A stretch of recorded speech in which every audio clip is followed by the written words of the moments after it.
Fait que ça me fait plaisir de vous présenter le projet. Les gens nous en parlent souvent. Dans les médias, c'est présenté de différentes façons.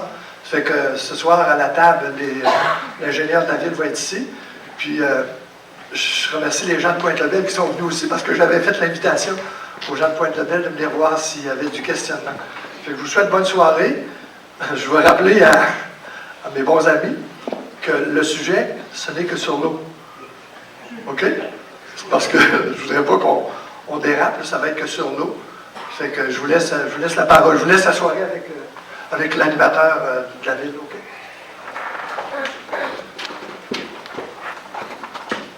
Alors, bonsoir tout le monde. Bienvenue à tous à cette séance d'information portant sur le projet de mise aux normes de l'eau potable de la ville de Bécomo. Ce projet majeur de notre municipalité, qui est le seul inscrit actuellement à notre programme triennal d'immobilisation, sera entamé dans quelques mois et nous jugions donc pertinent, très approprié, d'informer la population à ce sujet et ainsi qu'à d'être disponible pour répondre à vos questions. D'ailleurs, cette activité, elle va dans la lignée de notre processus de consultation qui a été entamé depuis quelques années, notamment lors du développement intersecteur en 2012, et bien sûr avec la démarche Ma Ville, Ma Voix, lancée en 2011 lors de la création de notre politique sur le développement durable. Je vais vous présenter rapidement les intervenants de ce soir qui vont prendre la parole. Tout d'abord, Dave Terrien, qui est directeur adjoint au service technique. Vous avez également M. François Corriveau, directeur général de la ville de Bécomo, et Mme Christine Riese, qui est chef de division gestion de l'eau et développement durable. Donc, avant de débuter, juste quelques petites précisions. Vous avez, pendant ou peut-être plus après, on a deux spécialistes de la ville de Bécomo en traitement de l'eau, Christine et Daniel, il y a un kiosque à l'extérieur, qui peuvent répondre à vos questions, entre autres sur les trialométhanes méthane, qui vont être abordés brièvement durant la présentation, mais ce n'est pas le but de la présentation, et également sur nos procédures lors des avis d'ébullition, les interruptions d'eau, ainsi que des trucs pour vous préparer en cas où ça arrive. Donc, on a une équipe pour vous répondre à ces questions-là à l'arrière, si vous le souhaitez, juste à la sortie de la salle. Également, pour la période de questions qui suivra, la façon de fonctionner, ça va être d'aller vous inscrire auprès de Sonia, qui est la table juste derrière, qui est à l'arrière, et c'est moi je vais vous appeler à tour de rôle suite à la présentation pour que vous veniez poser vos questions. Puis en fait, pour les médias, je vous ai parlé un petit peu tout à l'heure, mais il y aura un petit point de presse à la suite de la séance pour répondre à vos questions. Donc, sans plus tarder, je ne l'ai pas ici en fait, excusez-moi.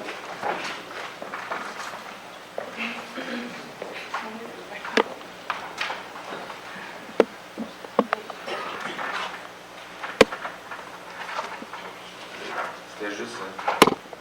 Allô? Oui, le gars de la logistique n'avait pas pensé qu'il n'y avait personne en rêve au début.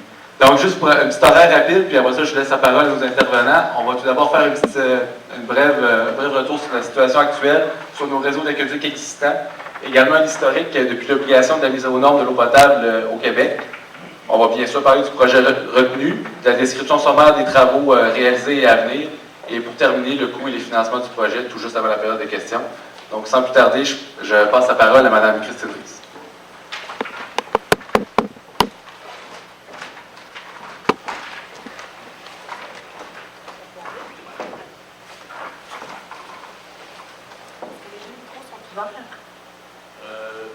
Idéalement, non. OK, parfait. Donc, bonsoir tout le monde. On va commencer par essayer de démystifier avec vous, puis je vais tenter de vous expliquer la situation actuelle des 4 réseaux de la ville de Bécomo actuellement. Et en fait, ce que je vais faire avec vous, c'est vous présenter les sources d'alimentation en eau potable, les 4 usines d'eau potable, comment elles fonctionnent, comment on traite l'eau actuellement et à qui on distribue cette eau-là de façon physique là, sur le plan. Donc, sans plus tarder, les 4 réseaux à la ville de Bécomo, on parle du réseau Manicouagan, McCormick, La Chasse et Saint-Georges. En ouvrant le plan. Donc, je vais débuter. On peut-tu le... OK. On va commencer par le secteur ouest de la ville, où nous avons une seule prise d'eau brute sur ce secteur-là. Donc, c'est la rivière Manicouagan. Et je vais commencer à l'extrême ouest de la ville, donc même à l'ouest de la rivière Manicouagan, où nous avons un tout premier petit réseau de distribution qui est alimenté par la station McCormick. La station McCormick, elle puise son eau directement à la base du barrage Manic 1 actuellement. C'est une station qui produit environ 31 mètres cubes par jour d'eau potable sur une moyenne annuelle. Et nous distribuons l'eau ici à une rue, qui est la rue McCormick, où il y a environ 53 habitants, et au bâtiment administratif d'Hydro-Québec et à la centrale au barrage. Le traitement qui se fait sur cette station-là, rapidement, c'est simplement une chloration au chlore liquide, donc on appelle l'hypochlorite. Et c'est une usine qui nous a été transmise et, comment je pourrais dire, mis à niveau. Il y a eu une petite réflexion faite à l'intérieur de cette usine-là en 1992. Bon, je vais juste regarder si j'ai bien dit toutes les informations. Oui. L'autre réseau de distribution que nous avons dans le secteur ouest de la ville, c'est la station Manicouagan, donc l'usine de traitement de Manicouagan, qui ressemble à ceci, et qui est située aux abords de la rivière Manicouagan, mais tout près de la passerelle de motoneige et de 4 roues, ou encore on voit les petits avions, la base aéronavale à Labrador. Donc, elle est située un petit peu plus loin au nord de la ville. Cette station-là, elle a été construite en 1981, et c'est une usine qui produit en moyenne 6200 mètres cubes jour actuellement, en moyenne annuelle. Et nous distribuons l'eau dans tout le secteur ouest de la ville, et même que c'est un plan qui date de quelques années, mais on distribue aussi maintenant le nouveau quartier résidentiel qui est l'autre côté de la rivière Amélie, donc sur la rue des Amérocaines. L'usine de Manicouagan traite son eau de la façon suivante, c'est encore de l'hypochlorite de sodium qui est utilisé, donc du chlore liquide. Et on fait un petit ajustement là, avec du silicate de sodium pour prévenir la corrosion de l'eau sur ce réseau-là. Il y a aussi, au niveau du réseau, nous avons 11 975 personnes qui est desservie par cette station-là. Donc, on va maintenant passer dans le secteur est de la ville. Nous avons 2 réseaux de distribution sur ce secteur-là. La source d'eau potable, la source d'eau brute pour ces usines d'eau potable-là, c'est le lac La Chasse.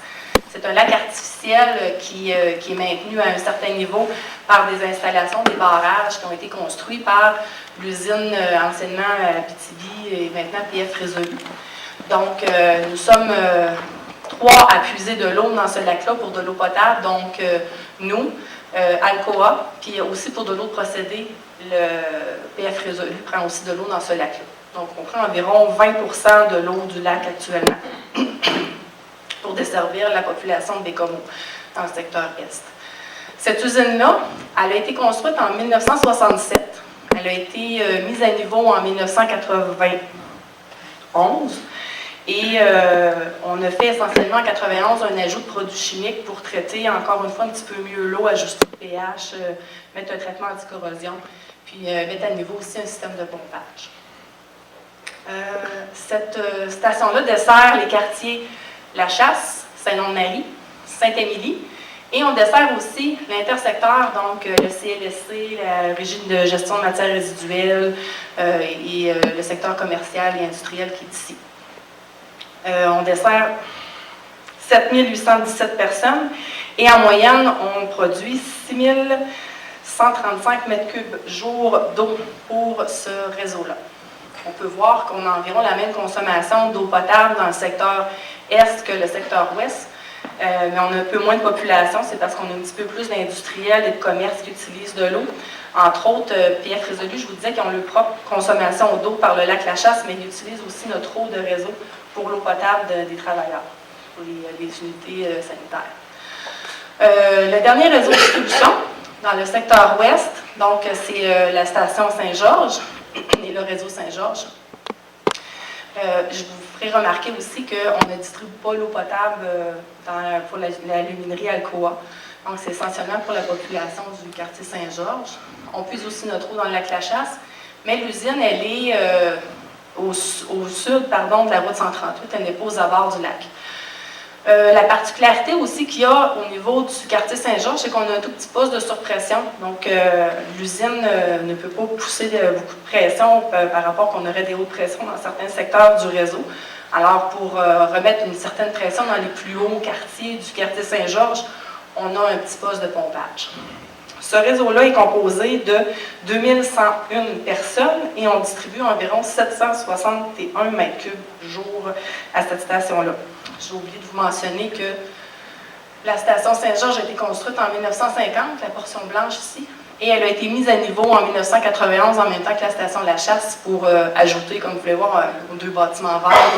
Ça a été fait en même temps. Encore, on a ajouté de la chaux, du CO2 et du chlore gazeux pour traiter un petit peu mieux l'eau. Donc, en gros, c'est les 4 réseaux de la ville actuellement. Excusez-moi, j'ai une petite grille. Donc, nos obligations, maintenant que nous avons pour ces réseaux-là, la raison pour laquelle on doit faire ce projet-là, en fait, c'est tout a débuté en mai 2000, pardon, il n'est pas sur la présentation. Pour vous remémorer des événements tristes qui sont arrivés en Ontario, c'est à la ville de Walkerton où une négligence, une méconnaissance des employés de ce réseau de distribution-là a fait en sorte que 7 personnes sont décédées et de plus de 1000 personnes d'un village de 5000 personnes ont été malades, atteintes de diarrhée, des problèmes gastriques suite à une eau contaminée. Donc, c'est alors que les autorités gouvernementales, autant provinciales que fédérales, on travaillait de pair pour faire en sorte qu'on mette des lois et des règlements qui encadrent un peu mieux la distribution de l'eau potable dans les différentes provinces et entre autres au Québec aussi. Mais c'est une compétence provinciale, pardon. Donc, c'est le gouvernement du Québec, en collaboration avec le ministère de l'Environnement, qui a adopté en 2001 le règlement sur la qualité de l'eau potable. Donc, ce règlement-là, en fait, il encadre toutes les opérations par rapport à la distribution de l'eau et à sa qualité ou qui pourrait l'affecter ou la façon de la traiter. Donc, je vais vous présenter les grands titres du règlement. On encadre donc la compétence des opérateurs. À cet effet-là, les opérateurs doivent avoir une formation spécifique et s'ils ne l'ont pas, il y a des formations par Emploi Québec qui les mettent à niveau pour pouvoir obtenir des cartes de compétences qui doivent être renouvelées aux 3 ou 5 ans, tout dépendant des cartes qui ont été données. Et ces compétences-là, elles doivent être autant pour les gens qui travaillent dans les usines d'eau potable au niveau du traitement et du suivi, mais aussi les gens qui travaillent sur le réseau de distribution. Donc, lorsqu'on fait une réparation, lorsqu'on refait une mise en eau, une nouvelle construction aussi. Manipulation de bornes incendie et tout. Donc, ça, c'est une partie du règlement. Il y a aussi les suivis qui sont faits dans les usines, donc pour le traitement, mais aussi les suivis de la qualité de l'eau à la sortie de l'usine où on a des conditions spécifiques à respecter, des rapports à faire, du suivi de données à faire, qui est obligé aussi par ce règlement-là. Et ça fait aussi, il y a aussi un encadrement au niveau des analyses qu'on doit faire. Donc, le règlement encadre de quelle façon on fait ces analyses-là, où on prend ces échantillons-là, comment on les prend, à quel intervalle et qu'est-ce qu'on analyse. Donc, c'est ça. Il y a aussi les laboratoires qui analysent ces choses-là. Ce n'est pas nous qui faisons les analyses nous-mêmes. On doit procéder avec des laboratoires qui sont accrédités par le même ministère. Donc, les résultats, lorsqu'ils sont non conformes, on les a, mais les ministères concernés, la Direction de santé publique en ont une copie en même temps que nous dès qu'il y a une non-conformité. Les paramètres, maintenant, c'est sûr qu'on analyse différents paramètres à longueur d'année. Donc, il y en a que c'est hebdomadaire, mensuel, trimensuel, annuel. Ces normes-là font partie de l'annexe 1 du règlement. C'est une panoplie de critères qu'on doit respecter et où il y a des normes à respecter qui sont établies en collaboration avec le fédéral et avec Santé Canada. Donc, le règlement encadre aussi une partie qu'on appelle les non-conformités. Donc, dès qu'on a une analyse ou un problème qui pourrait survenir au niveau d'une opération, comme un arrêt de station ou encore un bris de conduite majeur qui causerait une très grande baisse de pression dans le réseau, le règlement encadre aussi les mesures qu'on doit prendre en prévention et de façon corrective lors de ces non-conformités-là. Donc, ça encadre tout ce qu'on doit faire. C'est la raison pour laquelle on a une mesure corrective à mettre en place, puis pour laquelle on va faire ce projet-là de mise aux normes. Donc, afin de vous expliquer quels critères qu'on ne respecte pas actuellement, je vais vous informer sur notre eau brute, en fait. L'eau brute de la ville de Bécomo, autant le lac La Chasse que la rivière Manicouagan, on est très chanceux parce qu'il y a très peu d'activités anthropiques humaines en amont de ces sources d'eau-là. Et ce qui fait en sorte qu'on a une très bonne qualité d'eau brute. Par contre, les eaux brutes de la Côte-Nord ont une particularité, c'est que toutes les eaux de surface, quand on parle de rivières ou de lacs, c'est des eaux qui sont affectées par comment je pourrais dire, le territoire de la Côte-Nord. Donc, on a beaucoup de résineux, on a beaucoup de tourbières. Ça fait en sorte que nos eaux sont très acides et elles sont aussi colorées. Elles ne sont pas nécessairement turbides. Donc, la turbidité, c'est quand on ne voit pas très clair à travers l'eau. On a plus une eau qui est genre jus de pomme, là, qui est très claire, mais qui est colorée. Donc, les matières organiques sont dissoutes dans l'eau, ce qui fait en sorte que c'est une eau qui est assez difficile à traiter. La raison pour laquelle on doit maintenant faire ces usines-là, c'est un critère qu'on ne respecte pas, qu'on appelle les trialométhanes. C'est un sous-produit de la chloration qui, combiné avec les matières organiques, quand je vous dis qu'on avait une eau colorée tout à l'heure, la matière organique qui est combinée avec le chlore va transformer cette combinaison-là en trialométhane. Et les trialométhanes, c'est un des critères qu'on ne respecte pas dans nos analyses et qui nous oblige à mettre aux normes notre usine. Ce n'est pas la seule raison. En fait, on a aussi des critères à respecter qui sont plus mécaniques. Là, au niveau du traitement d'eau, on doit quand même enlever certaines matières qui ne sont pas analysables, comme la matière organique. Il y a certaines bactéries ou parasites qui ne sont pas non plus traitées avec le chlore ou la chaux qu'on met. Donc, il faut filtrer l'eau. Et c'est la raison pour laquelle on doit faire ce projet-là, parce que les infrastructures actuelles que nous possédons ne nous permettent pas d'ajouter de filtration actuellement. Donc, en gros, c'est pas mal ce que j'avais à vous dire pour cette partie-là. Je vais vous laisser pour la suite. C'est toi qui présente Dave? Je vous présente Dave qui va dire la suite.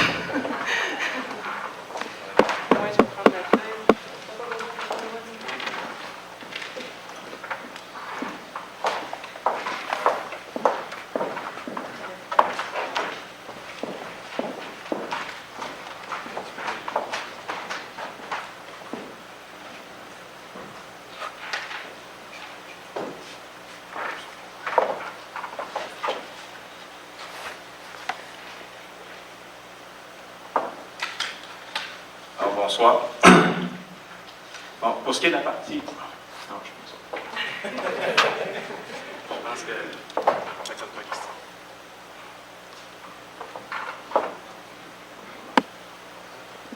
Donc, pour ce qui est de la partie historique, obligations, mise aux normes de l'eau potable pour notre projet, on va faire un petit résumé de ce qui a été fait dans le passé par la municipalité. On parle d'une norme qui est sortie en 2001, qui a été modifiée depuis, mais 2001-2014, pourquoi on en est là aujourd'hui, pourquoi on n'a pas réalisé le projet un peu plus tôt. Il y a plusieurs facteurs qui nous amènent là aujourd'hui, qui expliquent tout ça. Donc, les premiers points, donc dès le début, c'est-à-dire 2001,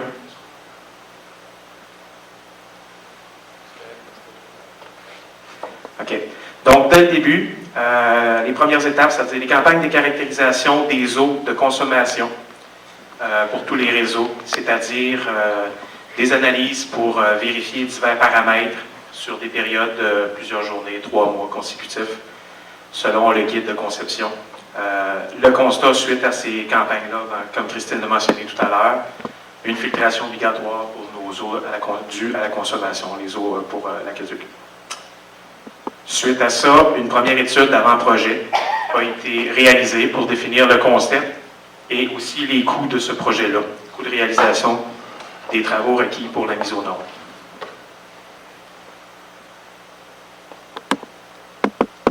Dans la deuxième séquence, de 2006 à 2012, suite au dépôt de la première étude d'avant-projet, conception préliminaire, donc, un coût avait été établi pour les travaux. La municipalité a déposé cette étude-là au ministère des Affaires municipales, le MAMRO, pour présenter le projet, pour faire accepter les coûts et puis tenter de négocier le taux de financement, c'est-à-dire dans un programme de subvention, qu'est-ce qui serait payé par la municipalité, qu'est-ce qui serait payé par le gouvernement. Suite à ces premières négociations-là, cette première entente-là qui avait eu lieu en 2009, une réévaluation du projet a eu lieu par la suite, en 2010, 2011, pour arriver à une explosion des coûts de construction, beaucoup au niveau de l'usine ou des deux usines là, sur le premier projet. Suite à cette réévaluation-là, là on parle de plusieurs millions, là. On parle de près de 20 millions d'explosion de coûts, de surplus. Le MAMRO n'a pas accepté facilement cette augmentation de coûts-là et a imposé à la municipalité d'effectuer une étude qu'on nomme analyse de la valeur. C'est-à-dire une étude qui remet en question chaque étape de conception et les coûts de chacune de ces étapes. En juin 2012, les recommandations, c'est-à-dire cette étude-là d'analyse de la valeur, a été déposée au MAMRO et acceptée.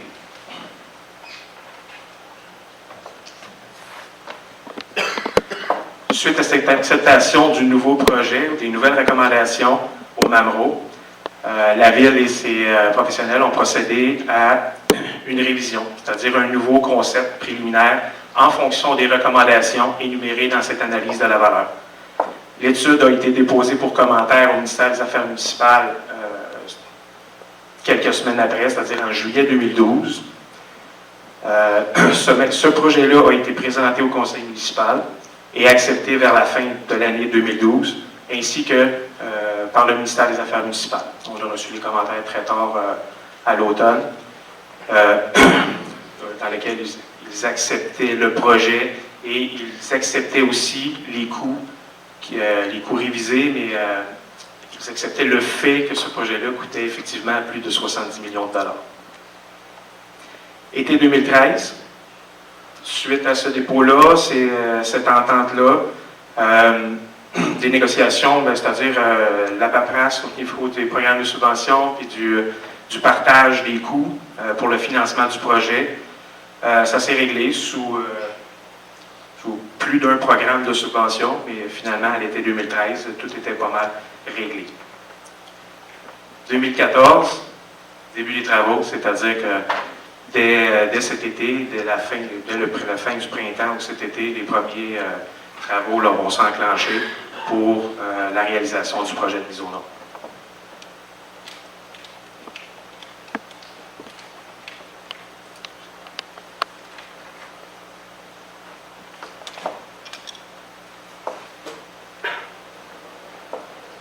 Donc, au niveau du projet retenu, la principale recommandation énumérée dans l'analyse de la valeur, c'était de modifier le projet qui, à l'époque, était de 2 usines pour l'alimentation en eau potable de toute la municipalité.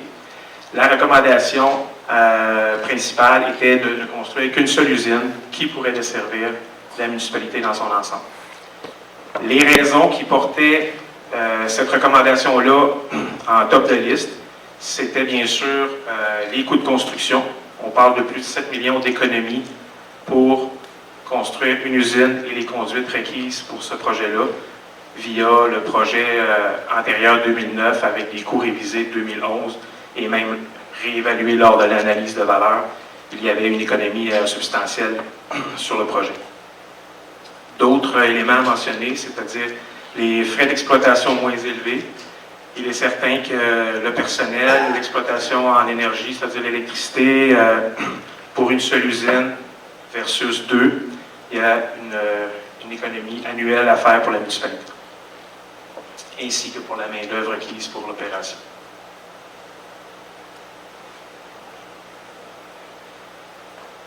Au niveau du choix de l'emplacement de cette usine-là, je pense que certains ont déjà une bonne idée, en ont entendu parler. Le choix pour le site de construction de l'usine, il y en a plus d'un qui ont été évalués, mais pour des raisons bien spécifiques, tout nous centrait vers le même endroit, c'est-à-dire entre les deux secteurs. Les raisons principales, c'est l'alimentation en eau. La seule alimentation possible qui peut convenir en capacité pour toute la municipalité, c'était la rivière Manicouagan. Le lac à la chasse ne permet pas à lui seul d'alimenter en eau toute la municipalité. Ça aurait pris de toute façon une seconde source d'approvisionnement en eau brute. Donc, pour en avoir qu'une seule, on devait se tourner vers la rivière Manicouagan. Donc, l'emplacement de l'usine se devait d'être le plus près de la rivière Manicouagan, mais par le fait même, sans trop s'éloigner du secteur est pour les questions d'hydraulique, réseau, diamètre de conduite, et coûts reliés à tout ça. Entre les deux secteurs, on a favorisé le côté sud pour une raison principale, c'était pour diverses raisons, mais entre autres le réseau électrique municipal côté sud, c'est-à-dire que le réseau appartient à la ville de ce secteur-là, donc des frais moins élevés d'opération annuelle, c'est-à-dire d'électricité annuellement. Les terrains appartiennent déjà à la municipalité de ce côté-là et les sols en place sont quand même propices à la construction de ce type de bâtiment.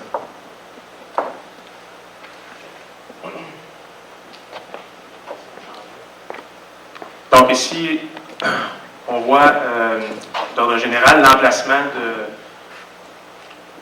le site choisi pour la construction de l'usine. Ici, ça c'est le secteur Mingan, secteur ouest de la ville, le boulevard Pierre-Ouellette. Notre nouvelle rue Émerocale qui a été construite ici, le feu de circulation Labrador et rue Charles-Normand. Donc, à l'intersection Clément-Lavoie, le CLSC situé ici et le site choisi, c'est celui-là, au bout de la rue Clément-Lavoie, juste à l'est de la rivière Petit-Bras. OK. Une vue un peu rapprochée, encore une fois, le CLSC, rue Clément-Lavoie. Un prolongement de la rue Clément-Lavoie est envisagé là, pour accéder au site. Ce sont le carré de construction des éléments dans le secteur usine. Par contre, la dimension du bâtiment est délimitée plus par ce rectangle-là. Le reste, ce sont des éléments qui vont être cachés, qui vont être souterrains, entre autres des grands réservoirs là, de béton là, pour emmagasiner l'eau après traitement.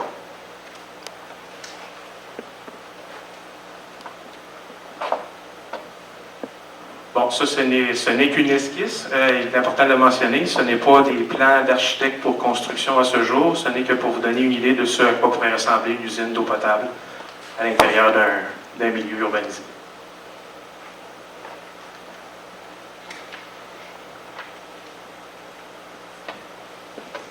De façon générale, dans les grandes lignes, on ne rentrera pas dans le détail ce soir. Je ne pense pas que ça soit requis. Les travaux qui sont nécessaires pour la réalisation de la mise aux normes. Il y a deux grands points importants, c'est-à-dire la construction de l'usine, incluant le bâtiment, la technologie de traitement qui va à l'intérieur, les aménagements extérieurs, les bassins de béton. Et l'autre point majeur, c'était la construction des conduites. Les conduites pour permettre d'amener l'eau brute de la source d'approvisionnement, c'est-à-dire la rivière Manicouagan, jusqu'à la nouvelle usine, ainsi que les conduites d'alimentation en eau pour les 4 réseaux existants, c'est-à-dire de prendre l'eau traitée à partir de l'usine et de la ramener dans tous les réseaux existants de la ville. Deux autres points qui sont notés, c'est-à-dire des travaux requis à la station Manicouagan existante, des travaux qui vont transformer cette station qui est actuellement dessert de l'eau traitée selon les traitements du jour. Par contre, elle va être conservée, modifiée légèrement pour prendre l'eau de la rivière et la ramener vers l'usine pour le transport de l'eau brute. Et puis, pour terminer, on a conservé des travaux pour le poste, le gardeur, le surpresseur dont Christine nous a décrit tout à l'heure, dans le but de remettre à neuf ce bâtiment-là qui aujourd'hui est désuet.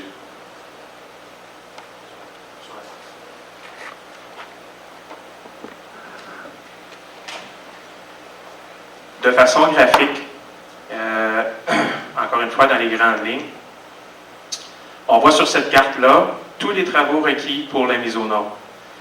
Donc, l'emplacement pour la construction de l'usine de traitement d'eau, On voit ici la station existante de pompage Manicouagan, située en bordure de la rivière Manicouagan.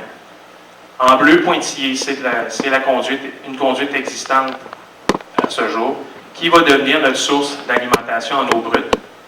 Elle est conservée et prolongée jusqu'à l'usine, par ce trait bleu, pour l'alimentation en eau brute. Maintenant, après traitement d'eau, la distribution va se faire vers le secteur Est par ce trait vert qui va suivre le boulevard Pierre-Ouellette, traverser pour remonter vers le nord en passant en arrière-l'eau, c'est-à-dire derrière les bâtiments déjà construits, pour venir se raccorder sur le boulevard Comeau, à la hauteur de l'avenue Babin. Ensuite, on doit raccorder le réseau Saint-Georges à partir de notre réseau existant. La fin du réseau, ici sur le boulevard Comeau, sera prolongée en suivant la route 138 et en bifurquant dans un chemin existant, justement où actuellement les conduites d'alimentation passent, celle d'Alcoa et celle de Saint-Georges, pour venir se raccorder sur l'extrémité du réseau ici pour Saint-Georges.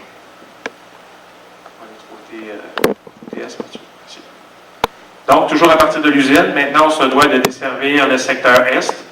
Ça fait qu'on repart avec une conduite neuve, une nouvelle conduite qui est identifiée ici par le trait rose, pour venir se raccorder sur le réseau existant. Encore une fois, le bleu pointillé étant un réseau existant.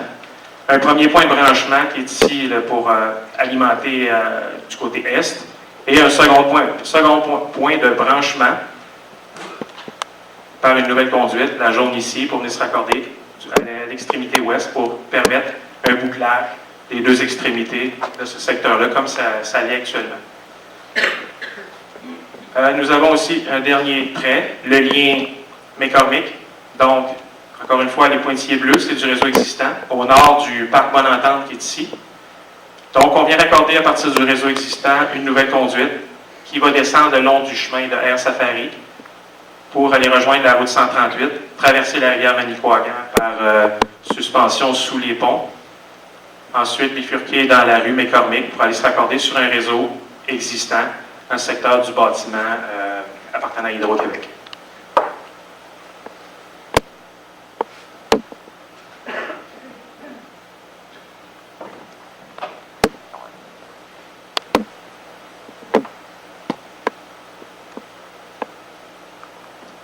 On pensait important de le mentionner. Parmi les travaux requis dont je viens de vous faire la description, il y a déjà quelques tronçons de conduite qui ont été installés au cours des dernières années. En 2012, le ministère du Transport a réalisé un projet de réfection du pont sur le canal de fuite. Je ne sais pas si les gens le savent, mais il y a deux rivières, il y a deux ponts à cet endroit-là. Il y a le canal de fuite et il y a la fameuse rivière Manicouagan. Donc, il y a le long pont et il y a le petit. Le petit qui a été refait en 2011, terminé en 2012. À ce moment-là, la municipalité a eu une belle opportunité d'économie budgétaire de greffer une partie de notre projet d'eau potable à celui du ministère des Transports. Ils ont accepté cette initiative et ça nous a permis d'économiser de l'argent. Fait qu'il y a un bout de conduite qui est installé sous le pont, qui est en attente d'être raccordé d'un côté et de l'autre. Ensuite, 2012-2013, lors du développement de la construction du nouveau développement résidentiel entre les deux secteurs, ce développement-là, bien sûr, avait besoin d'une alimentation en eau potable et d'être desservi en eau usée.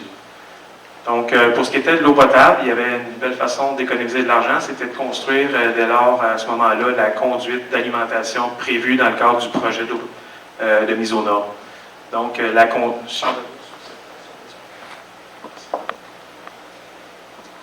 le développement résidentiel est situé ici. Les conduites qui sont dessinées ici, ce sont les mêmes qui étaient identifiées sur la carte de travaux à réaliser.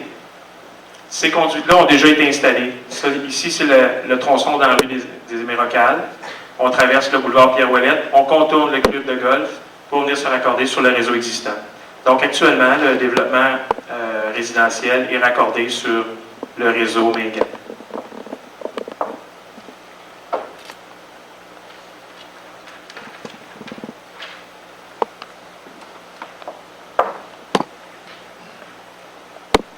De mémoire, je vais céder la parole à Christine.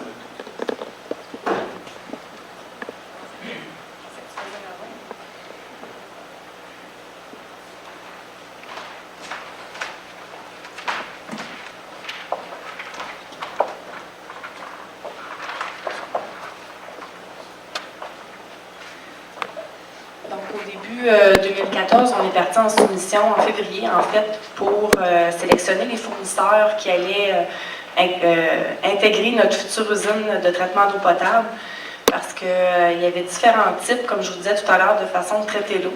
Et ces technologies-là sont approuvées par le ministère de l'Environnement.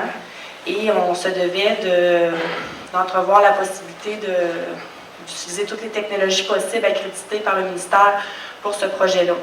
Donc, on est actuellement en appel d'offres, on n'a pas encore les résultats. Et c'est la raison pour laquelle on va vous présenter les deux technologies qui ont été retenues et possibles pour ce projet-là. C'est la filtration membranaire et le traitement physico-chimique conventionnel.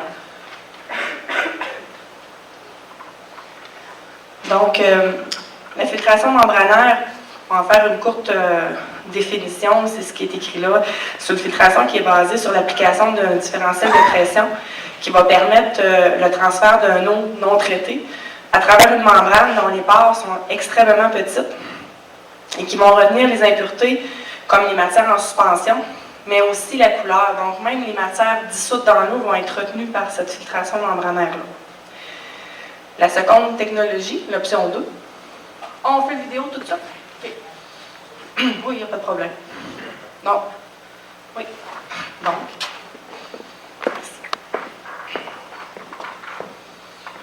On peut voir un exemple d'usine de filtration membranaire. Et l'importance pour laquelle ils font le tour du bâtiment, c'est pour démontrer la grosseur, en fait, d'un bâtiment comme celui-là versus un bâtiment commercial qui est juste à l'arrière. Donc, c'est des usines qui sont relativement petites parce que le traitement prend très peu d'espace. On va donc voir à l'intérieur. Ici, la réserve est sous le bâtiment. Nous, elle va être à côté, comme vous a montré tout à l'heure. Tu peux l'arrêter, Mathieu. On peut revenir juste un petit peu? Ça pas de rien. OK. Comme ça, on peut voir que la réserve ici, elle était dessous le bâtiment, alors que tout à l'heure, Dave nous mentionnait dans le projet retenu, c'est que la réserve va être à côté du bâtiment et non dessous. Ouais. Donc, ce qu'on voit sur le dessus, on arrête ça là. Tu peux-tu l'arrêter? Merci. Donc, on voit sur le secteur ici, c'est les produits chimiques. Donc, pour un traitement physico-membranaire, on a quand même besoin de certains produits chimiques. Donc, on a un coagulant, qui est probablement le réservoir qui est ici, où on vient injecter ce produit-là dans les deux petits bassins qui sont à la hauteur du plancher. On en a toujours deux parce que dans une usine d'eau potable, on va fournir en continu de l'eau. Tout est en redondance. Donc, on a deux petits bassins de coagulation. Le coagulant, qu'est-ce qu'il fait en fait? C'est comme quand on ajoute du vinaigre dans du lait. On fait cailler l'eau. Donc, tout ce qui est matière dissoute ou en suspension va s'agglomérer dans un petit amas qu'on appelle un floc. Donc, on va voir des petites particules brunes visibles à l'œil nu. Et ces particules-là vont partir ensuite vers les filtrations. On a aussi d'autres produits chimiques qui sont ici, qui servent au rétro-lavage de ces filtres-là. Parce que c'est pas éternel, il faut quand même les laver de temps en temps. Donc, il y a un lavage qui se fait à contre-courant avec de l'eau propre, mais on ajoute un certain produit chimique pour décolmater ces membranes-là de façon efficace avant de les laver. Donc, il y a certains produits chimiques qui sont utilisés aussi pour le rétro-lavage. Donc, on peut continuer la vidéo. On voit que l'eau passe à travers les bassins. Ça reste là environ 2-3 minutes, pas plus, en de temps de séjour. On va attendre qu'elle tourne juste un petit peu sur le côté pour vous montrer le chemin de l'eau par la suite.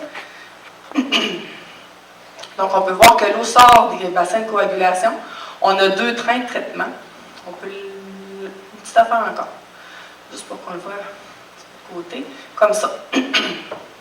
Donc, on peut voir ici qu'on a toujours deux trains de traitement. Peut-être que nous, dans l'usine, on va en avoir 4. Je n'ai pas encore vu ce qui nous a été proposé.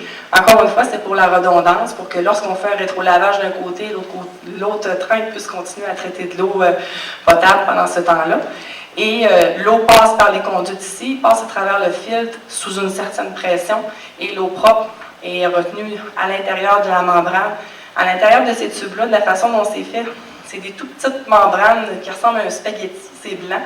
Et à l'intérieur, il y a un petit trou. Donc, l'eau passe à travers cette membrane-là, l'eau propre se retrouve dans le trou intérieur et s'en va par la suite. On peut continuer la vidéo. Une petite affaire, s'en va par la suite dans la réserve de contact où on va venir ajouter un chlore liquide pour chlorer l'eau. Ici, il y avait un traitement secondaire là, qui est ajouté, c'est de la nanofiltration. Nous, on n'en aura pas besoin pour l'usine. Donc, en gros, c'est la façon dont une usine membranaire peut se démontrer. Les avantages d'une usine comme celle-là, en fait, c'est qu'on a très peu besoin de bassins en béton. C'est des tuyauteries souvent en PVC. C'est très simple d'opération et de réparation. Il y a plus d'automatisation, on a besoin un petit peu plus d'énergie parce qu'on traite sous pression. Et en électricité, c'est un petit peu plus cher, c'est un peu moins cher en produits chimiques. Donc, c'est les avantages de ces usines-là. La prochaine option qui s'offrait à nous, c'est le traitement physico-chimique conventionnel. Ce n'est pas quelque chose de nouveau. Les traitements physico-chimiques conventionnels, c'est quelque chose qui existe depuis 40-50 ans. La raison pour laquelle nous, on n'en avait pas à Bécomo, c'est qu'on n'en avait pas besoin. On avait des eaux brutes de qualité. Alors que si on se compare, par exemple, à la rivière Chaudière ou encore la rivière Saint-François, où plusieurs municipalités, un à la suite de l'autre, desservent les eaux usées, alors que d'autres, quelques kilomètres plus loin, prennent leurs eaux potables. Donc, il y avait déjà besoin de traitement physico-chimique complet à cette époque-là. La seule différence, c'est que ces traitements-là sont rendus beaucoup plus efficaces qu'ils étaient il y a 50 ans. Donc, ces usines-là étaient énormes. Et lorsqu'ils les mettaient aux normes, ils pouvaient faire une nouvelle usine dans un seul des bassins existants. Donc, comment on pourrait résumer un procédé comme celui-là? C'est une technique qu'on appelle de clarification de l'eau par séparation des matières en suspension et dissoute en ajoutant quelques produits chimiques. Je vais vous l'expliquer dans la petite vidéo.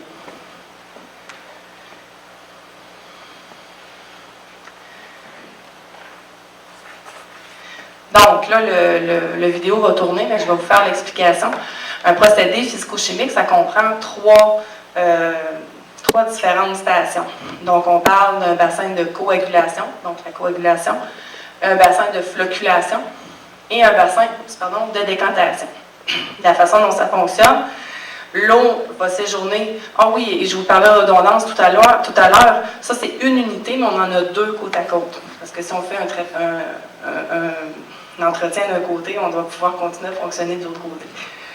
Donc, ce qui est ajouté comme produit chimique dans une usine comme celle-là, ici, dans le bassin de coagulation, on va venir encore insérer un coagulant qui va faire la même chose que dans les bassins que je vous expliquais tout à l'heure. Ça va faire cailler l'eau. Par contre, un floc comme celui-là, si on le met dans un verre d'eau, on en prend un échantillon, ça va prendre quelques heures avant que les flocs puissent tomber au fond et décanter. C'est beaucoup trop long. Alors, les autres produits chimiques, ce qu'ils vont permettre de faire, c'est de rendre ça très rapide pour qu'on puisse avoir une clarification de l'eau qui se fait en l'espace d'environ 15 minutes. Donc, on reste environ 3 à 5 minutes dans ce bassin-là.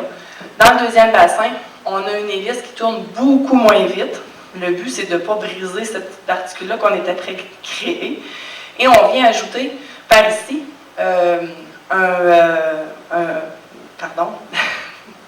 c'est une espèce de produit qui va être gluant.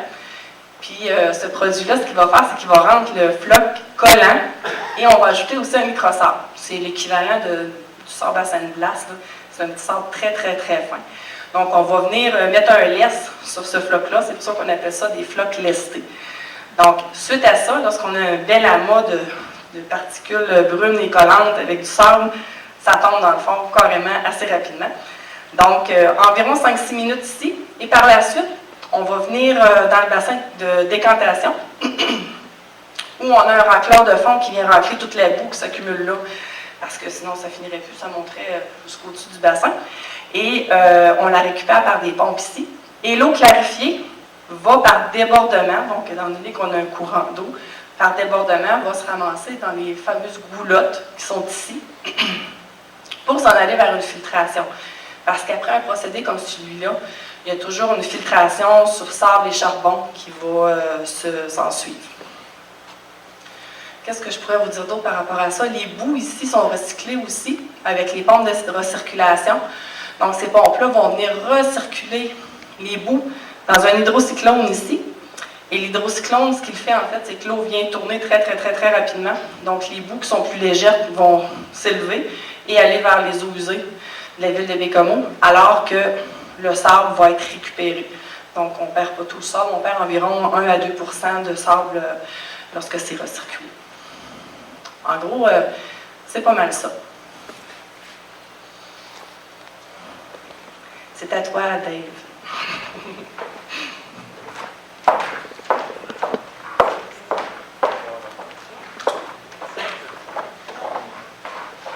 OK. Une courte présentation concernant le calendrier de réalisation de travaux. Tout à l'heure, je vous ai présenté les travaux qui devaient être faits pour la mise aux normes. Comme Christine l'a mentionné, les appels d'offres ont été ouverts pour la fourniture de technologies de traitement d'eau. Actuellement, ces soumissions-là sont en analyse pour déterminer un gagnant, un soumissionnaire, un fournisseur pour la technologie. La complexité d'une usine de traitement d'eau, c'est qu'entre le membranaire et le conventionnel, ça diffère beaucoup sur le type de bâtiment qu'on doit construire. Donc, à ce jour, les plans de l'usine doivent attendre d'avoir sélectionné un type de technologie. Donc, dès le choix de la technologie, les plans et devis pour construction, pour soumission de la construction de l'usine pourront débuter.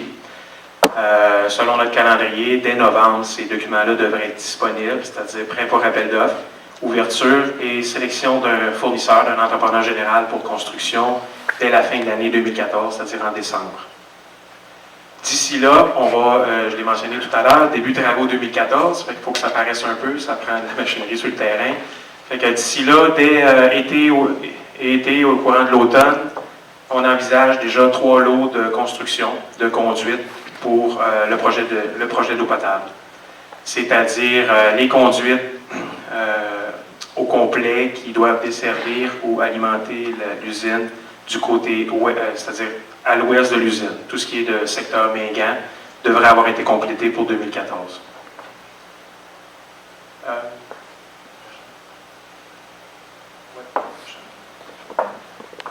Donc, je vais passer tout de suite au deuxième point. Été-automne 2015, installation des conduites restantes, c'est-à-dire l'alimentation du secteur Est à partir de l'usine et l'alimentation du réseau Saint-Georges à partir du boulevard Comeau. Ces travaux de conduite-là devraient être réalisés et complétés au cours de l'année 2015. Printemps 2015, suite au choix d'un entrepreneur général pour la construction de l'usine, celui-ci aura la liberté de commencer aussi vite que possible, dépendamment de la température, les premiers travaux de terrassement et d'aménagement pour la construction de l'usine. Une usine d'eau potable de cette dimension-là ou de ce type-là a un délai de réalisation variable de 18 à 24 mois. Donc, dans notre calendrier présenté ici, on prévoit 24 mois, c'est-à-dire on commence janvier 2015 pour se terminer la fin 2016, les travaux de mise aux normes, les travaux de construction de l'usine et la mise en route vont concorder avec la fin de notre projet. Je vais laisser la parole à François.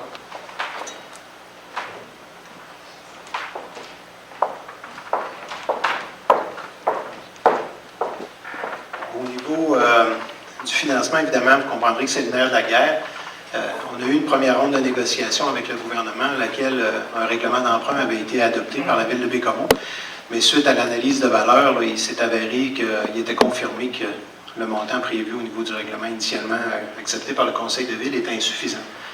Alors, ce qu'on a présentement qui découle de l'analyse de valeur tout le temps basée sur un principe d'une usine conventionnelle, en espérant que si une usine plutôt de type membranaire devait être sélectionnée suite à l'appel d'offres, que les coûts soient encore meilleurs au niveau de la réalisation. On a une construction d'usine pour 31,7 millions, avec des conduites pour 19,65 millions. Travaux de station pompage Manicouagan pour 1,8 millions. C'est du upgrade pour l'usine pas l'usine, mais la station de pompage qui est déjà en place. Et des travaux au poste Le Gardeur sur presseur pour 0,5 millions. Il faut dire qu'à l'intérieur de ça, il y a des travaux qui sont subventionnables, mais il y a aussi des travaux qui ne le sont pas. C'est donc pourquoi, au niveau du pourcentage de contribution gouvernementale, on arrive à des taux de participation de 73 % sur l'ensemble du projet. Mais on a bien sûr là, des temps caillettes qu'il faut faire où le gouvernement ne reconnaît pas là, dans nos mises à niveau des équipements qui sont déjà en place, mais qui sont jugés désuets. Alors ça, le gouvernement, dans son programme, ne finance pas ça.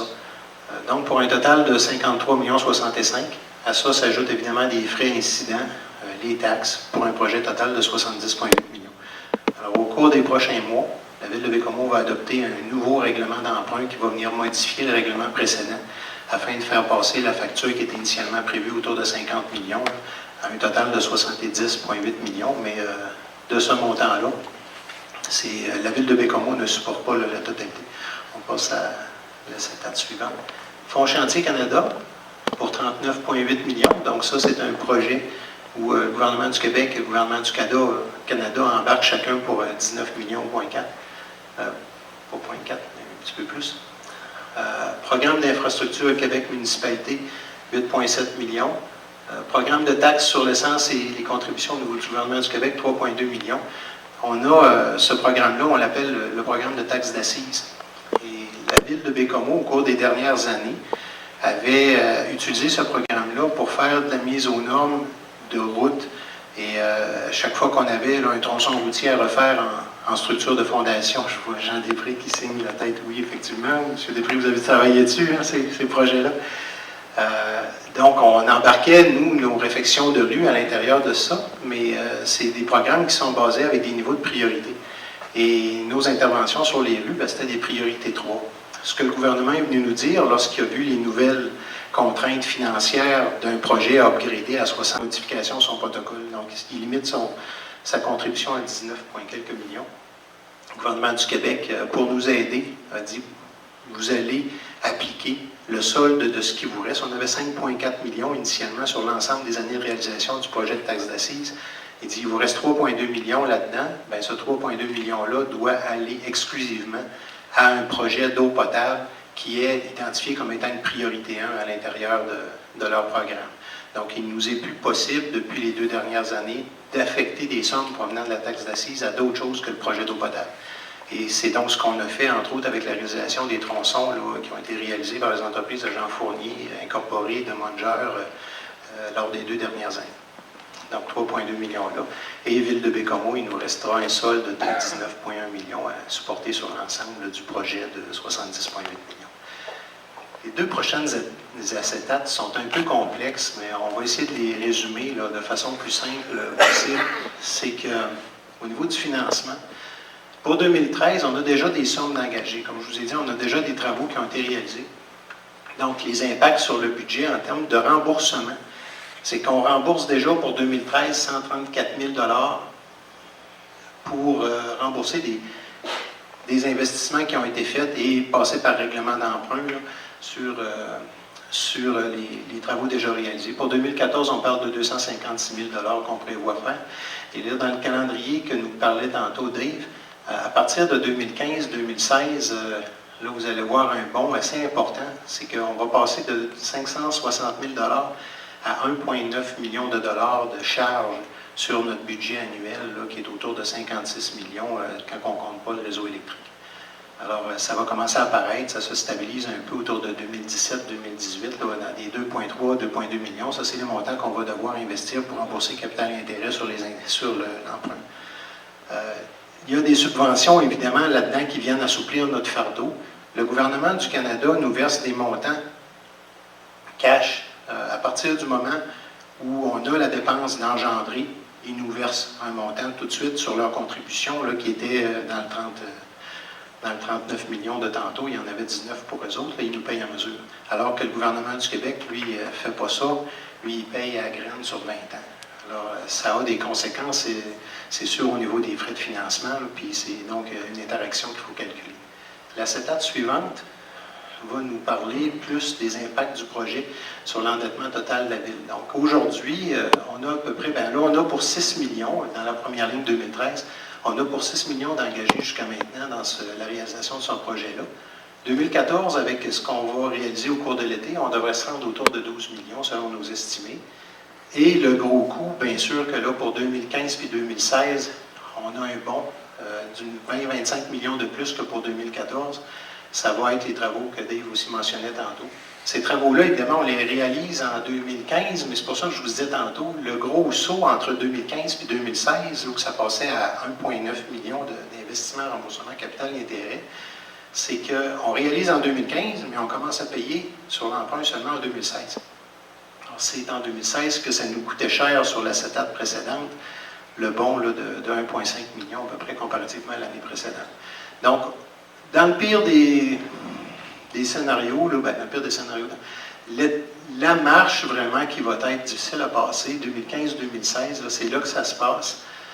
Notre endettement total ne dépassera pas ça, là, 46 millions. Après, ça recommence à descendre un petit peu en raison des autres règlements qui ont déjà été entamés là, depuis longtemps et qu'on rembourse. Avec les calculs de remboursement capital et intérêt là, nous permettent de voir ça redescendre tranquillement pour les années suivantes.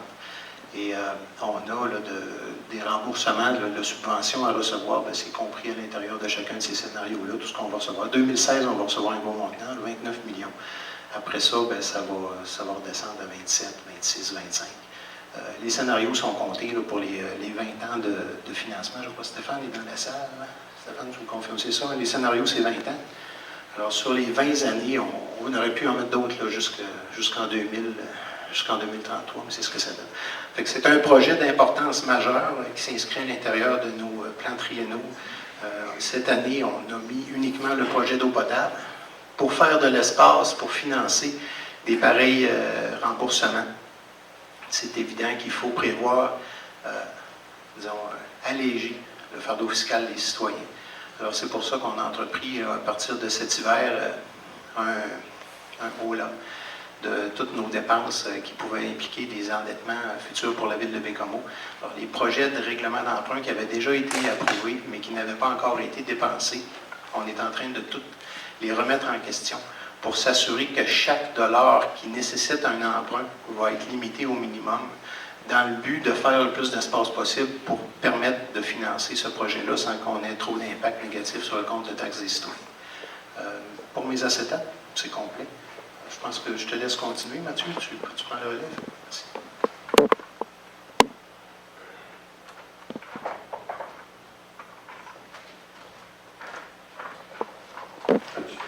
J'aurais juste, si vous me permettez, je demanderais peut-être à Dave, y a-t-il moyen de faire juste un petit commentaire sur le raccord possible de Pointe-Lebel?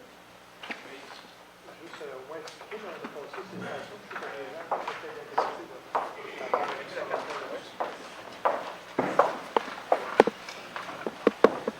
j'en avais pas parlé pour l'instant.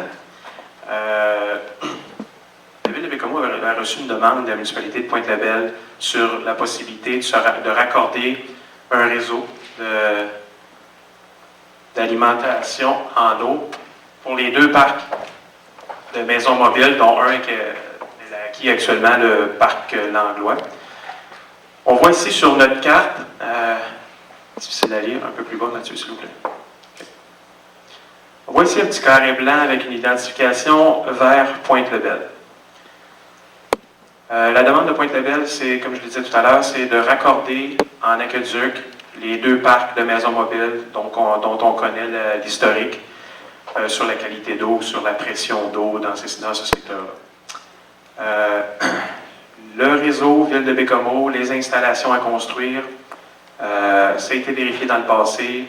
C'est un réseau, le diamètre de conduite permet d'alimenter selon les besoins identifiés pour ces deux parcs-là. Actuellement, l'entente n'est pas réglée avec Pointe-Lebel. Ils ont un projet qui est en cours. Nous, pour notre part, on envisage qu'ils peuvent se raccorder chez nous, mais actuellement, ça n'a pas d'influence majeure sur notre projet, mis à part d'être prêt à les accueillir pour raccorder une conduite à cet endroit-là. Je ne sais pas, monsieur Martel? OK.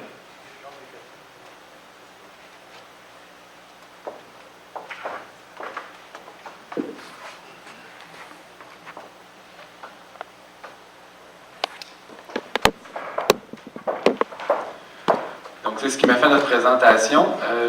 Je regarde Sonia, est-ce qu'il y a des gens qui se sont inscrits? Non. Donc, en tout cas, nos intervenants sont prêts à répondre à vos questions s'il y en a. Vous vous avancez au micro. Je crois que les micros sont prêts, Jean-Claude. Donc, l'intervenant va répondre à sa place.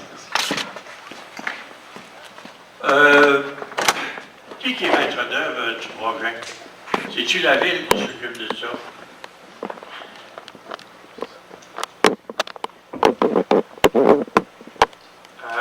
Oui, bon. Au niveau de la maîtrise d'œuvre, c'est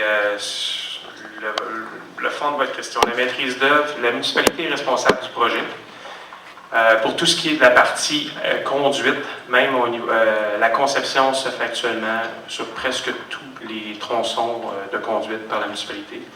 Par contre, pour ce qui est de la construction de l'usine, l'aménagement de l'air autour de l'usine, le terrain de l'usine, c'est une firme professionnelle qui travaille au dossier. On peut savoir le dos de la firme? Oui, bien sûr, c'est une firme locale, c'est Groupe Conseil TDA. Dans le projet initial, qui est constitué en 2 usines, un contrat avait été octroyé par la ville de Bécomo à la firme d'ingénierie Pomerleau. Et c'est évidemment, dans le cas de 2 usines, il y avait aussi toute une concertation à faire là, afin de s'assurer qu'un des 2 réseaux, que les 2 réseaux puissent toujours continuer. Là, puis on construisait une usine alors que l'autre n'était pas encore en action. Là, ça exigeait un petit peu plus de conception d'ensemble. Alors, lorsqu'on est arrivé avec le concept d'une seule usine, la recommandation qui provenait, entre autres, là, de l'étude de valeur était à l'effet que de faire affaire avec un entrepreneur général tel que Pomerleau était plus nécessaire parce que là, on parlait d'une usine qui ne se branchait pas sur un réseau déjà existant. On peut la construire, puis par la suite, bien, on fait juste des jumelages au niveau des conduites et on n'a pratiquement pas de perte là, au niveau de l'approvisionnement en eau, ne serait-ce que quelques heures seulement là, pour faire les bouclages qui vont être nécessaires. Alors, la complexité n'étant pas la même, on est arrivé à la conclusion que ce contrat-là n'était plus nécessaire, puis le contrat a été cassé avec l'entreprise. Bon, on peut savoir la capacité de l'usine? La capacité prévue de l'usine, c'est pour l'ensemble de la population. Les consommations moyennes varient autour de 15 000 m3 pour l'ensemble de la population aujourd'hui quand on additionne tout ça. L'usine va pouvoir produire plus, elle va pouvoir produire les débits maximaux qu'on retrouve dans une pointe annuelle. La production est prévue pour 24 000 m3 journalière.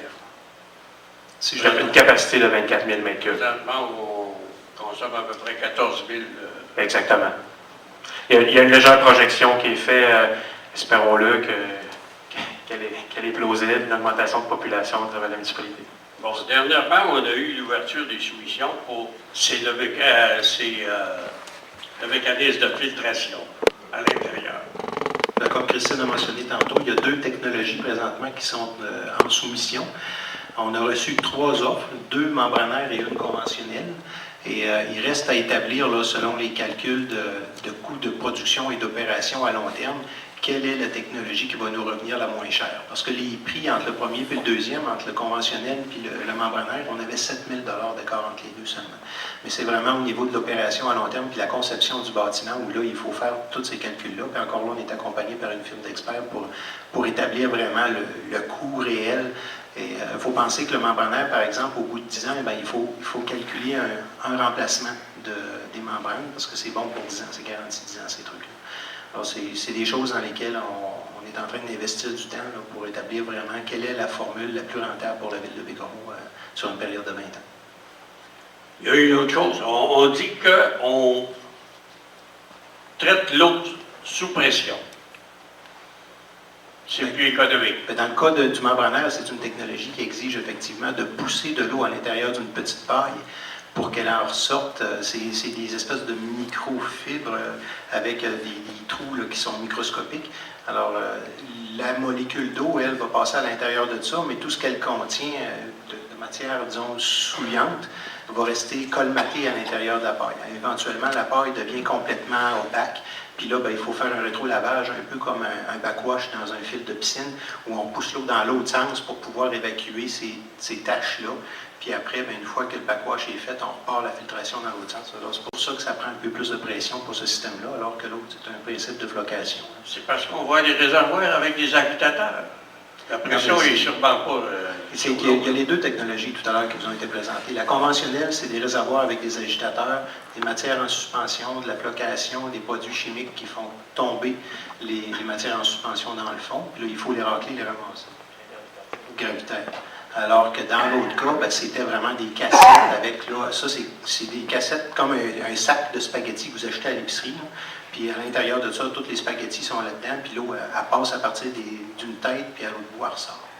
Et là-dessus, je vous dirais, Christine est vraiment l'experte, là, elle peut vous en dire plus. Oui. Les deux technologies ont des avantages et des inconvénients. Pour la filtration membranaire, on a besoin un petit peu plus d'énergie pour passer justement dans les filtres, parce que naturellement, ça ne passerait pas, les pores sont trop petites. Ça prend une pression d'eau pour passer à travers du filtre. Et les usines sont beaucoup plus petites. Ça prend beaucoup moins d'espace pour faire de la filtration membranaire. Et ça ne prend pas de bassin de béton, moins d'hauteur de bâtiment. Ça se fait dans un tout petit bâtiment à un étage. Alors que la filtration avec les produits chimiques, que je vous ai présenté, qu'il y avait 3 étapes, beaucoup de produits chimiques, des agitateurs, cette portion-là, c'est juste la portion de décantation, mais il y a une filtration qui se fait par la suite dans des fils gravitaires aussi. Il n'y a rien sous pression, mais par exemple, c'est sur 2 étages, il y a beaucoup de béton, beaucoup plus de produits chimiques. Donc, c'est 2 procédés complètement différents. Chacun a leurs avantages, chacun a leurs inconvénients. C'est ce que la firme d'experts est en train de calculer pour nous, là, lequel des deux va être le moins dispendieux. Moi, quand on m'a parlé de... Je savais qu'elle allait être tout près du CLSC, l'usine de filtration. Je me suis posé la question, pourquoi faire qu'ils ne traitent pas à la source? Pourquoi se mettre quoi à la source? Directement à la rivière. Dans la rivière? Ben, La question elle est pertinente, puis la réponse est en lien avec l'économie. C'est l'argent, c'est ce que ça coûte. De construire d'installer l'usine de filtration tout près de la rivière Manicouagan, à proximité de l'usine existante, amène des coûts faramineux et des problèmes de logistique, d'hydraulique pour prendre l'eau et de la ramener jusqu'à le secteur Est, Barquette et Saint-Georges. une bonne pression jusqu'à la tête du réseau. D'un point de vue hydraulique, ça devient plus dispendieux d'installer l'usine dans ce secteur-là. Je reviens sur 2 points importants. Entre autres, on n'est pas propriétaire de ces terrains-là. Et le réseau électrique serait Hydro-Québec aussi. Ça fait que toutes des petites graines qui font en sorte que les coûts deviennent plus élevés en s'installant près de la rivière qu'à l'endroit qui a été choisi. Il y a aussi une question de temps de séjour de l'eau concernant les taux de chloration qu'on doit retrouver à chacune des extrémités. Pensant au fait qu'il y a le quartier Saint-Georges qui, dans ce cas-ci, devenait extrêmement loin versus une usine qui est plutôt centrale, permet d'alimenter de façon assez équilibrée les 2 secteurs. Là, je ne vois pas le problème. Une ville comme Montréal, ils n'ont pas des stations à Mais je vous dirais qu'on avait une vingtaine d'ingénieurs dans le cadre de l'étude de valeur. L'étude de valeur qui a été faite à Montréal avec les firmes XP, TDA, Roche. Il y avait le ministère aussi avec M. Dumont puis M. Lemieux. Toutes ces personnes-là sont arrivées de façon très critique pour regarder notre projet. Et moi-même, je ne suis pas ingénieur, là, je suis un avocat, j'ai les ai regardés aller. Et ils sont arrivés à cette conclusion-là. On a aussi là, M. Yvan qui est ici, qui est chez TDA, qui connaît très bien notre réseau, puis tout était validé. Là. Je vous assure que pour ce qui est du positionnement de l'usine, plus c'était central, mieux que c'était. Maintenant, on aurait pu se poser la question au nord ou au sud du boulevard. Du côté nord, on était dans le roc, du côté sud, on était dans des terrains qui étaient plus argileux. Et là, c'est vraiment l'intérêt d'avoir l'usine branchée sur notre réseau électrique qui a compté dans la balance. Les chiffres que vous avez donnés, j'ai bien de la misère avec vos chiffres. D'abord, l'usine, il n'y a rien décidé. Le système de filtration, il n'y a rien décidé. Okay. Parce que, on a connu des projets qui ont dépassé leur budget. OK. Pour répondre à votre question, je pense que vous... et effectivement, elle est très pertinente, votre question.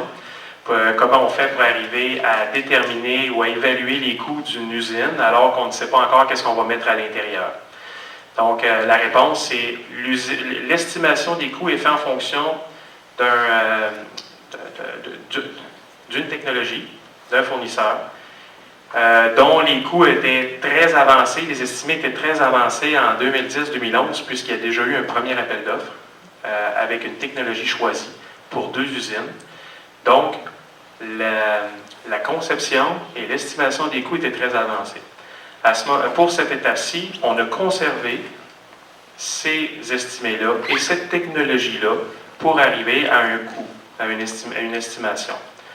Donc, le mieux qui peut nous arriver, alors on s'est dit le pire qui pourrait arriver dans une situation comme ça, c'est que le même fournisseur soit gagnant, donc notre estimé il est bon.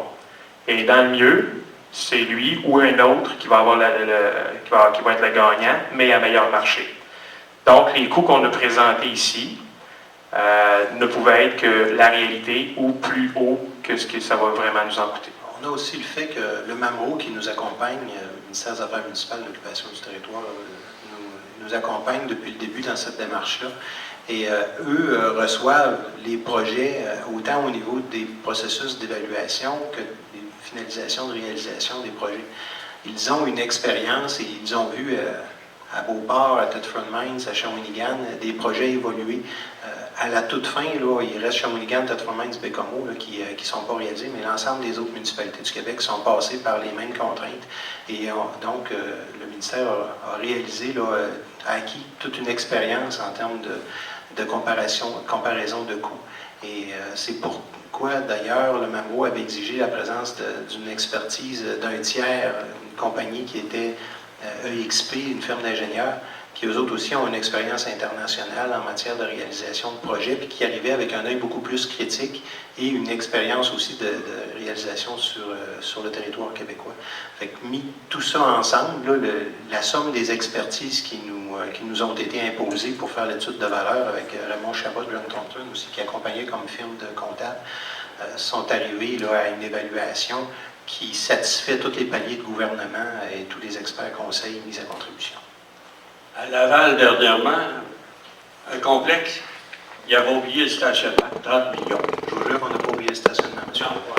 Puis on n'aura pas de stationnement souterrain. Non, il n'y aura pas de stationnement, mais on sait les projets, comment ils ont fini. On a même prévu les trottoirs et l'éclairage. Pour vous rassurer, actuellement, les projets qu'on a réalisés en 2012 et terminés en 2013, les estimés qui avaient été utilisés pour notre rapport en 2012, là je parle au niveau des conduites actuellement, là, étaient plus élevés que le coût réel payé pour faire effectuer ces travaux-là. Donc déjà à la base, le 70,8 millions tient compte d'une correction d'estimé de 2012 sur la partie qui était réalisée. Je me suis fait dire au conseil municipal qu'on payait nos infrastructures 25-30% plus cher qu'à Montréal. OK. Les estimés qui sont là ne sont pas des estimés pour l'île de Montréal, ce sont des estimés pour la Côte-Nord, pour Bécomo. On s'est servi La commission Charbonneau a dit qu'il payait 25-30% plus cher à Montréal. On paye-tu nos infrastructures 160 et 10%. Dans le cas des calculs concernant les conduites, là, dont on a utilisé les valeurs de conduite du dernier appel d'offres disponible qui avait été fait sur la Côte-Nord, et c'était des conduites installées à Port-Cartier au cours de l'année 2011-2012. Et c'est les derniers chiffres disponibles sur le terrain, sur le territoire nord-côtier qu'on a utilisé. Évidemment, ils peuvent se trouver plus chers en fonction des réalités là, régionales, mais c'est des coûts de construction qui tiennent compte de la réalité nord-côtière qu'on vous soumet ce soir. Ah, c'est bien, je vous remercie. D'accord, merci beaucoup. Tout à l'heure, là on parle de coûts là, de prévision, puis de ce qu'on peut payer. François ne vous a pas coupé la parole, mais il a répondu rapidement. Effectivement, vous étiez présent lors des appels d'ouverture des soumissions pour la fourniture. Et les prix qu'on a vus lors de ces soumissions-là, les prix qu'on a reçus, je ne dirais pas qu'ils sont surprenants, mais ils sont très intéressants. Ils sont très intéressants, encore une fois, quand on les compare avec nos estimés de base là, qui ont été utilisés pour l'évaluation du projet. On se rend compte qu'actuellement, à travers, je pense que c'est partout à travers la province, il y a un besoin du point de vue des fournisseurs et des entrepreneurs de trouver du travail. On profite de très bons prix en ce moment là, pour effectuer des travaux. Il y a une soumission de 1 million. Le premier avec le deuxième, il y a une différence d'1 million. Quelques centaines de dollars entre le deuxième et le troisième. Non, c'est l'inverse, monsieur. On a deux soumissionnaires. Je dirais, je vais arrondir le chiffre au millier, là, c'est 4 514, 4 521, puis 5 500, plus ou moins. Le 1 et le 2 ont 7 000 d'écart. On ne peut pas vous dire qui va remporter parce que ce sont deux technologies différentes qui doivent être comparées pas seulement en prix de fourniture, mais bien en prix de construction et d'installation. Donc, à ce jour, on ne peut pas vous dire lequel des deux va être le gagnant. Dans une soumission comme ça, êtes-vous obligé de prendre le plus bas? On a tout intérêt à prendre le plus bas. Oui, tout intérêt. Parce que Mais des les fois, deux- c'est mieux de prendre le plus cher parce que Dans ce il est cas-ci, meilleur. les deux technologies sont approuvées par le ministère des Affaires municipales. Et le ministère n'accepterait pas de financer les travaux s'il s'agissait là, de peddlers là, qui nous proposaient quelque chose là, qui ne tient pas la route. Donc, c'est deux technologies différentes, mais qui sont éprouvées sur le territoire québécois. Quand j'écoute la commission Charbonneau, les pédaleurs, ils sont pas mal bons aussi. Mais plus Mais la simple, facture est beaucoup plus haute à la fin. plus simple que ça, oui, on est obligé de prendre le plus bas. C'est bien. Merci. On avait aussi une question de M. Jean Després. Oui. Bon, Jean Després, ça s'appelle. Bon, une question simple. Ce qu'on entend, c'est que quand Pointe-Lebel va être connecté sur le réseau de Bécomo, la taxe d'eau payée par les gens de Pointe-Lebel va être la même chose que la taxe d'eau qui va être payée par les gens de Bécomo. En fait, l'idée, c'est qu'on va se baser sur le coût de production de l'eau sur le territoire de la ville de Bécomo pour facturer. Alors, si l'eau, par exemple, est au coût de revient à 1 $ la mètre cube pour les citoyens de Bécomo, bien, elle va être facturée à 1 $ la mètre cube pour les citoyens de Pointe-Lebel. Maintenant, à l'intérieur du champ de taxation que la ville a, présentement, les citoyens qui utilisent de l'eau sur le territoire de la ville ne payent pas nécessairement ce que ça coûte. Notre taxe d'eau a été réduite là, encore l'année dernière. S'il fallait que les gens payent ce que ça coûte vraiment sur le territoire de la ville, bien, on serait de l'ordre d'une taxe d'eau autour de 300 $ par résidence au lieu d'être à 100 ou 150 $. On paye notre eau avec le champ foncier, avec la valeur foncière. Il n'est pas dit qu'à Pointe-Lebel, ce sera exactement la même chose. Ce sera un choix de votre conseil municipal que de déterminer s'ils veulent augmenter les taxes foncières ou s'ils veulent facturer une taxe d'eau équivalente. Puis là, bien, il y a toute la question de la répartition de ce coût de l'eau-là pour les bénéficiaires, parce qu'il y a des gens de Pointe-Lebel qui ne bénéficieront pas de l'eau de Bécomo. Est-ce que ça doit apparaître sur leur compte de taxes? Tout ce débat-là doit se faire à votre conseil municipal. Ça, c'est très clair, mais pour être précis, présentement, à Bécomo, les gens, il me semble que c'est ça que j'ai vu dans le journal, c'est à confirmer, vous allez me le dire, 235 $ par année pour la taxe d'eau? 215? 215, monsieur le maire, oui. 215 pour 2014. Mais comme je vous dis, notre coût de l'eau est plus élevé que ça, là, présentement. C'est ça, mais ça, c'est la taxe qui est comme séparée, mise en évidence sur le compte de taxe. Oui. C'est plus cher que ça, mais Le vrai cost est plus cher que ça, mais comme on en répartit une partie à l'intérieur de l'assiette fiscale du foncier, bien sûr que les entreprises comme Alcoa, comme Résolu, comme Cargill, tout ce qui est industriel, ne sont pas nécessairement des consommateurs d'eau parce qu'ils ont leur propre réseau, mais ils vont payer une partie de ce prix de l'eau-là à l'intérieur de leur taxe foncière. Ça, c'est un choix politique. OK. Donc, deux questions. Dans 5 ans, cette taxe d'eau-là, elle pourrait être de combien? Et dans 10 ans, elle va être de combien? Bien, on n'est pas en mesure de l'évaluer présentement parce qu'on n'a pas les détails de tous les volumes que l'eau de Pointe-Lebel, là, qu'est-ce qu'ils vont avoir. Là-dessus, Dave est en contact avec eux autres. Là, je pourrais peut-être laisser Dave surenchérir. Oui, on est en contact avec la municipalité de Pointe-Lebel. Mais pour revenir sur ta question, Jean, non, on n'est pas en mesure de te dire précisément ce que ça coûtera dans 5 ans. Par contre, dans 10 ans, ça devrait coûter sensiblement la même chose que dans 5 ans, à part une augmentation, le coût de la vie et ces choses-là. Mais le prix exact du mètre cube d'eau aujourd'hui, on le connaît sensiblement, mais dans 3 ans, c'est-à-dire après la mise en opération de l'usine, la mise en route, ça pourrait changer. À la baisse, pas certain. À la hausse, possible. Oui. Potentiellement un petit peu plus à la hausse, parce qu'on comprend les ajustements, les ordres de grandeur. Nous autres, on va calculer notre coût de l'eau à ce moment-là. Avec les tableaux qu'on a faits, on a scénarisé surtout les courbes au niveau de l'endettement, au niveau de la capacité de payer des contribuables de la ville de Bécomo. Notre coût de l'eau va augmenter, c'est certain, parce qu'on parle quand même de supporter là, un projet de 70 millions. Pour la communauté, 25, 23 millions. Là, peu ce que j'ai vu tantôt. Ça fait que ce montant-là, ce qu'on veut, c'est que pour Pointe-Lebel, ben, il va leur être facturé ce que ça coûte à produire. Donc, en fin de compte, si je me fie sur le 215 actuel, qui est la taxe d'eau de Bécomo, si aujourd'hui Pointe-Lebel serait raccordé, il serait plus que 215. Oui. Oui, hein, Oui. nécessairement, parce que là, l'ensemble qui est réparti globalement à Bécomo ne sera pas, va être facturé à Pointe-Lebel. Donc, ça pourrait être quoi? Ben, aujourd'hui, on parle d'un coût, là, pour l'eau devrait coûter pour de vrai un citoyen de Bécomo autour de 300 $ le mètre cube. Ça fait que c'est sûrement autour de ce même montant-là que ce qu'on devrait avoir. Fait que ça, c'est notre part. Par année, excusez-moi. Par année. Pour Pointe-Lebel, c'est comme un chiffre, comme base de référence. Je pense que si vous partez à 300 pièces, là, vous ne pouvez pas trouver 300 piastres par année. pour les gens du parc Murray puis du parc Langlois. Oui, pour les utilisateurs potentiellement, C'est ça. effectivement. Là. Parce que c'est comme c'est une question qui est importante de savoir pour les citoyens de Pointe-Lebel. Pas juste pour les gens des parcs, pour l'ensemble des autres citoyens. Donc, Peut-être, Christine, actuellement, là, au niveau de la stratégie québécoise d'économie d'eau potable, la consommation moyenne d'une personne à Bécomo, c'est combien de litres par jour ou combien par année? On est environ à 600 litres par personne par jour.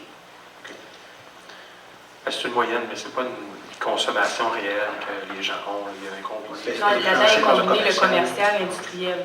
c'est ça. Donc, le coût de Pointe-Lebel, il va y avoir un compteur. Oui. Donc, il va y avoir une facturation comme au compteur, en fait. Oui. Plus le coût de l'installation il va y avoir là, des bouts de conduite à faire, il va y avoir des valves à installer, le coût du compteur lui-même aussi. Tout ça, il faut mettre ça à l'intérieur d'un protocole et ça reste à négocier avec la municipalité de Pointe-Lebel. Et ça va être subventionnable par le MAMRO aussi. Fait qu'il est possible que la municipalité de Pointe-Lebel réussisse à faire réduire son coût de l'eau qui va être facturé par la ville en fonction de l'entente qu'elle aura avec le gouvernement fédéral puis provincial. Mais ça, nous, on est étrangers à cette négociation. Effectivement, mais ce que je voulais préciser, c'est le coût pour Pointe-Lebel de l'eau venant de Bécomo. Là, je vois pas mal l'ordre de grandeur. C'est ça. L'information qu'on a reçue, nous, c'est de la part du ministère des Affaires municipales, c'est que la ville de Bécomo, d'un, n'a pas le droit de faire des cadeaux à Pointe-Lebel. Pour la simple et bonne raison que ce serait injuste envers tous ses citoyens de charger moins cher à Pointe-Lebel. C'est pas parce que, je disais tout à l'heure, que ça n'a pas d'implication au niveau du projet, le fait qu'on va desservir ça. Ça a une implication au niveau de l'opération, de la quantité d'eau à traiter.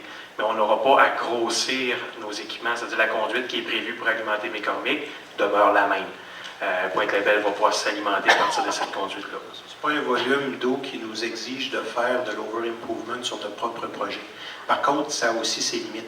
C'est certain que si Pointe-Lebel disait demain matin, ben, on voudrait aussi alimenter le secteur des plages, puis on voudrait que tout le village, premier village, deuxième village, soit tout aussi alimenté par la ville, on va dire on ne peut plus, parce que là, c'est le positionnement de notre usine qui fait plus de sens encore au niveau des temps de séjour, la chloration, qu'est-ce qui va rester comme résiduel au bout de ce réseau-là.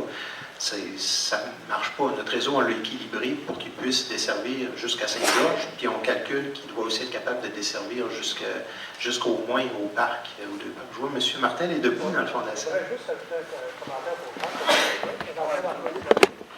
Oui, À la retraite, oui, ben oui. Oui, récemment. Ça paraît-tu? on verra plus Indiana Jones dans les... Non, ça va être un dans la autre. ville. Ça va être une autre. C'est deux choses que je voudrais dire à Jean. Le tarif facturé à la ville de Bécomo, l'objectif du maire, c'est de le ramener à 125 $. Il ne trouve pas à ça du tout. Il a monté dans les dernières années, mais de règne de M. Thériault jusqu'à mon règne, ça a été 125 $ parce qu'on voulait une participation de l'industrie. Plus on monte le tarif élevé à la ville de Bécomo, moins les compagnies payent. Donc l'objectif, c'est 125 $, mais on ne l'a pas atteint. Deuxième chose, je veux que vous compreniez, à Pointe-Lebel, il y a des gens ici que la ville nous offre un service. Ce n'est pas une obligation. C'est ça que je veux que vous compreniez comme ça. Il ne faudrait pas que les gens partent ici en disant la ville de Bécomo vous offre une possibilité. Si ça vous intéresse, ça vous intéresse. Mais ça va être le prix, comme on a dit tout à l'heure, avec le prix de facturer là, pour les gens de chez nous. C'est ça que ça veut dire. Puis c'est pas parce qu'on ne voudrait pas. Regarde, il y a même une demande, je le dis là, en passant, on ne peut pas vous laisser la station McCormick. Il y a des gens qui ont dit pourquoi la ville ne laisse pas la station McCormick, parce qu'on va démanteler la station McCormick. Mais Pointe-Lebel ne peut pas prendre la station McCormick parce qu'elle est obligée de procéder à une filtration d'eau. Ça coûterait à peu près 2 fois plus cher que l'offre que ça attend. J'ai personnellement très, très bien compris ça. Vous décidé de m'écorner, que je n'ai pas décidé de vous rajouter. La problématique, c'est un peu ça. Fait que pour Pointe-le-Bel, il y a une quantité d'eau comme maximale potentielle disponible à cause de l'ensemble de la dynamique technique qui n'augmentera pas dans le temps, qui ne changera pas. Donc, Pointe-le-Bel ne peut pas penser éventuellement à faire des grosses expansions domiciliaires avec la conduite, avec l'eau qui va venir de Bécomo. Si on veut faire un développement résidentiel et commercial à l'intersection, puis faire des projets majeurs, nous autres, on a une limite au niveau de la conception, on ne sera pas capable de coter. C'est quoi comme le quantum mètre cube jour disponible pour Pointe-le-Bel, ça va être quoi? OK. Il y a une évaluation qui est faite pour Pointe-le-Bel, qui est à 301 mètres cubes jour, consommation moyenne journalière. Et on a mis une valeur supplémentaire qui permettrait à Pointe-le-Bel de faire un raccordement de son choix, mais c'était prévu pour le fameux carrefour giratoire à 80 mètres cubes jour. Encore là, c'est une moyenne journalière. Pour la ville de Bécomo, dans le concept actuel, on est capable d'aller chercher jusqu'à 3000 d'augmentation de population sans créer de problème au niveau de notre capacité. Mais toujours dans un montage là, immobilier qui correspond au centre de notre réseau. Ce qu'on vise, c'est de construire des unités qui ne seraient pas aux extrémités, mais bien dans le cœur de la municipalité, donc vers l'entre-secteur. Et toujours vu qu'on en parle, pour ce qui est du développement, là, actuellement, on parle d'un projet de mise aux normes d'eau potable. La mise aux normes veut bien dire, avec les installations qu'on a actuellement, qu'est-ce qu'il faut faire, selon le ministère des Affaires municipales, au minimum, pour arriver à desservir de l'eau qui respecte le règlement sur la qualité de l'eau potable. Les temps qu'à y être, j'aimerais faire du développement. Je voudrais en profiter pour améliorer ma situation en protection incendie. Toutes ces choses-là, les municipalités ont le droit de le faire, mais il faut bien comprendre qu'ils ne seront pas subventionnés pour le faire dans le cadre des programmes pour la mise aux normes d'eau potable. François l'a mentionné tout à l'heure, on a des dépenses prévues dans 70 millions, pas énormément. En pourcentage, on va dire que c'est des petites dépenses qui sont de la réfection et de la remise en état nécessaires pour nous. Fait qu'autant les faire tout de suite en même temps que le reste. Mais effectivement, le Mamro nous dit, essayez pas de nous passer ça dans un protocole, dans un programme de subvention, on ne peut pas. C'est pas de la mise aux normes, c'est de la remise en état. Fait que pour Pointe-le-Bel, c'est un peu la même situation. On a prévu 381 mètres cubes, alors qu'il y en a 301 qui est dédié à la consommation, à la mise aux normes. Le reste, si Pointe-le-Bel a à construire 1 mètre de conduite supplémentaire pour utiliser cette eau-là, ce débit-là, ils n'auront pas droit à aucune subvention dans le cadre de la mise aux normes. Ça pourrait s'appliquer peut-être à d'autres programmes, mais pas dans celui de mise aux normes. Merci beaucoup. Ça répond à... Moi, ça fait 70 ans que je demeure à Bécomo. Puis, pour le monsieur de Pointe-le-Bel, il va s'apercevoir que c'est quelque chose de monter la côte Manicouagan. Moi, je l'ai vu construire. C'est spécial. Je pourrais vous la conter si vous le voulez. On avait une demande à question de M. Normand Bissonnette également.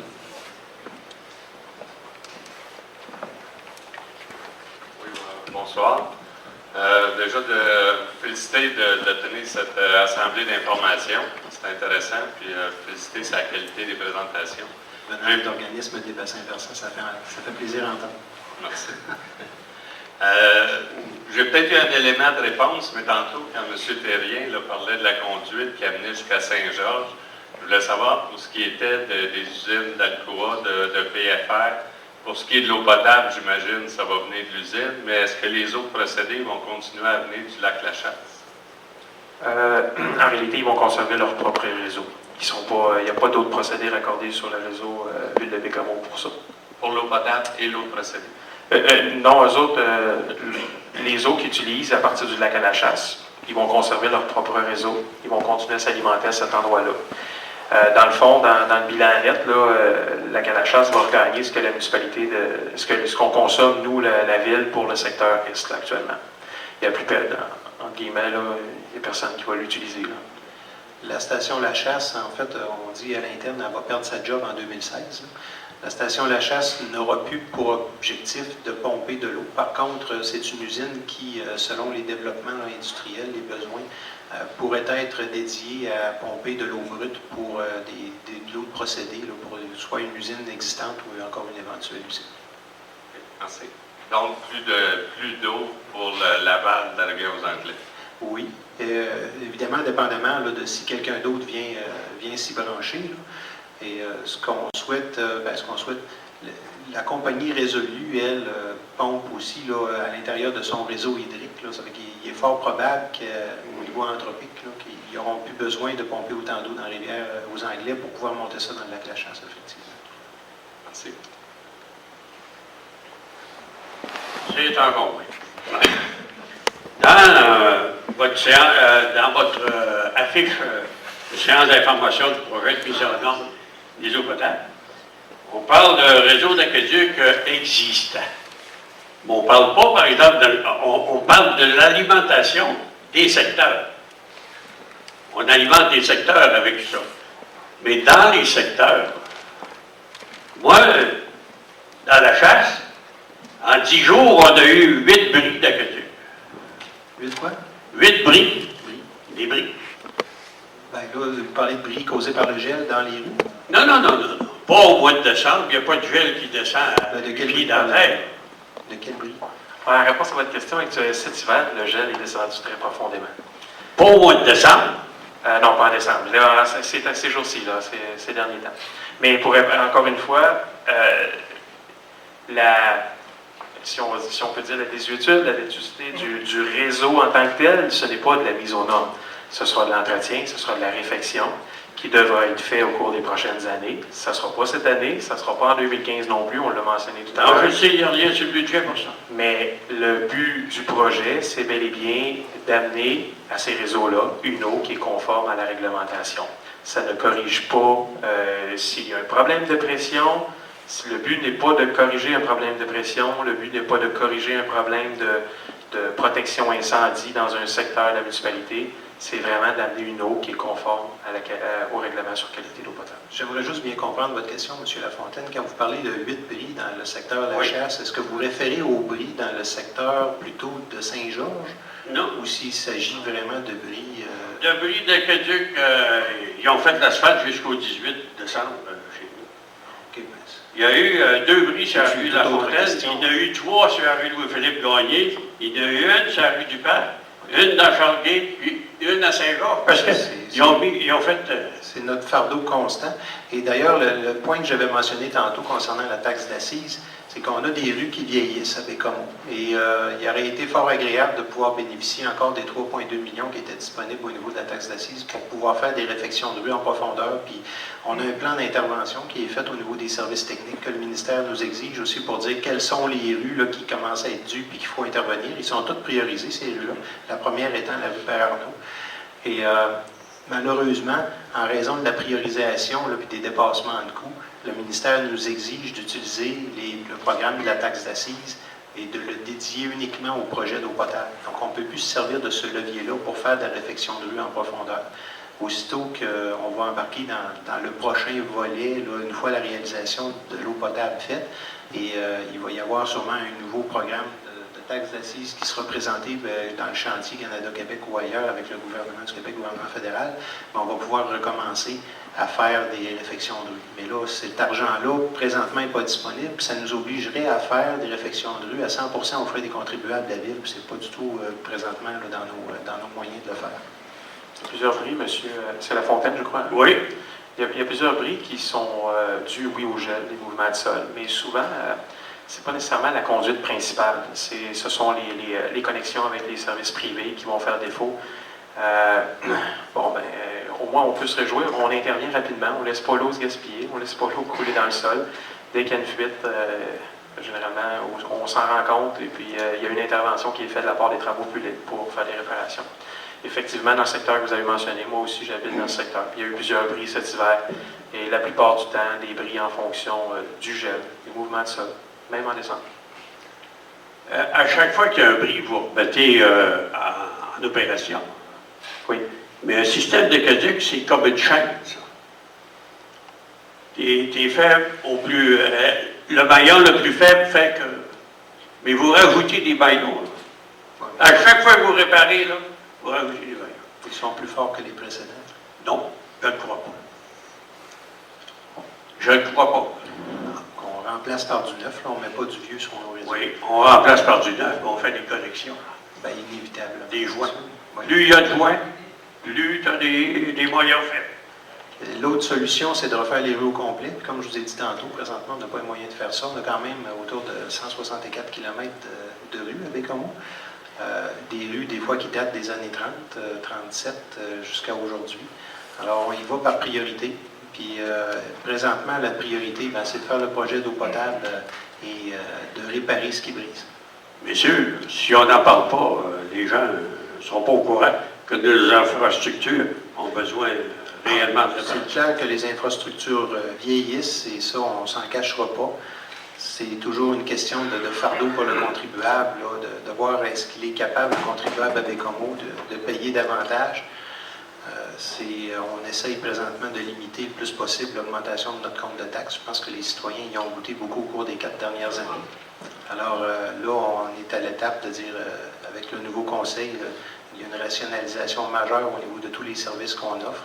Et le fardeau de la dette est quelque chose qui nous inquiète. M. Martel a eu l'occasion de le mentionner très régulièrement au cours de la campagne électorale de novembre dernier. Et c'est notre priorité. Là, on a un gros enjeu, c'est celui de l'eau potable. On n'a pas le choix. C'est un enjeu légal. Le gouvernement nous y oblige. Et si on n'agit pas d'ici la fin de décembre 2016, c'est des subventions à hauteur de 39,4 millions qu'on va perdre parce que le gouvernement fédéral et provincial vont débarquer du financement. Une autre question. Gilles Godreau, j'aurais juste un petit commentaire. Tantôt, lors de la présentation, on a vu une esquisse de l'usine en question. Vous avez dit que c'était une vue d'artiste. C'est fait par l'architecte Éric Liret. OK. Juste faire un petit lien. Les dernières semaines, il y a eu ma ville, ma voix, il y a eu des ateliers. Dans un des ateliers, on parlait de Bécomo, un caractère distinctif. Et puis, je pense qu'il faudrait prendre en considération peut-être dans l'architecture extérieure, dans la signature, le fait de mettre du bois, le fait de mettre de l'aluminium, sans que ça soit, le terme est à la mode, ostentatoire, là, mais faire quelque chose qui nous distingue, parce qu'en plus, on va être près du CLSC, on va être près des milieux bâtis, faire quelque chose qui a de la gueule, et non pas une bâtisse en tôle émaillée. Ça commence à ressembler à quelque chose, c'est pas une bâtisse en tôle émaillée.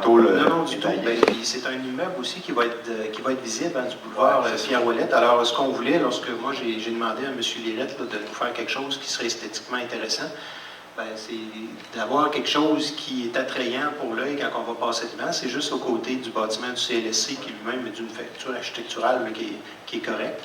Alors, je voulais aussi des trucs qui s'harmonisaient ensemble. Fait qu'au niveau des couleurs, on est allé avec quelque chose qui ressemble. Maintenant, la partie brune, ça peut être un bois torréfié. Et les vagues à l'intérieur du bâtiment, c'était effectivement un concept en aluminium qu'on voulait utiliser. Je suis content de voir que ça a été envisagé. Là, évidemment, ça demeure une esquisse. Comme je vous dis, on va aller en concours plus poussé lorsque ça va être l'étape de la réalisation. J'aurais juste une petite question en lien avec ce qui a été discuté antérieurement. Notre réseau Bécomo, question de fuite, on entend tout le temps parler que les grandes villes, ils perdent 20 de l'euro. Nous, on en perd combien à peu près? Y a-t-il un estimé?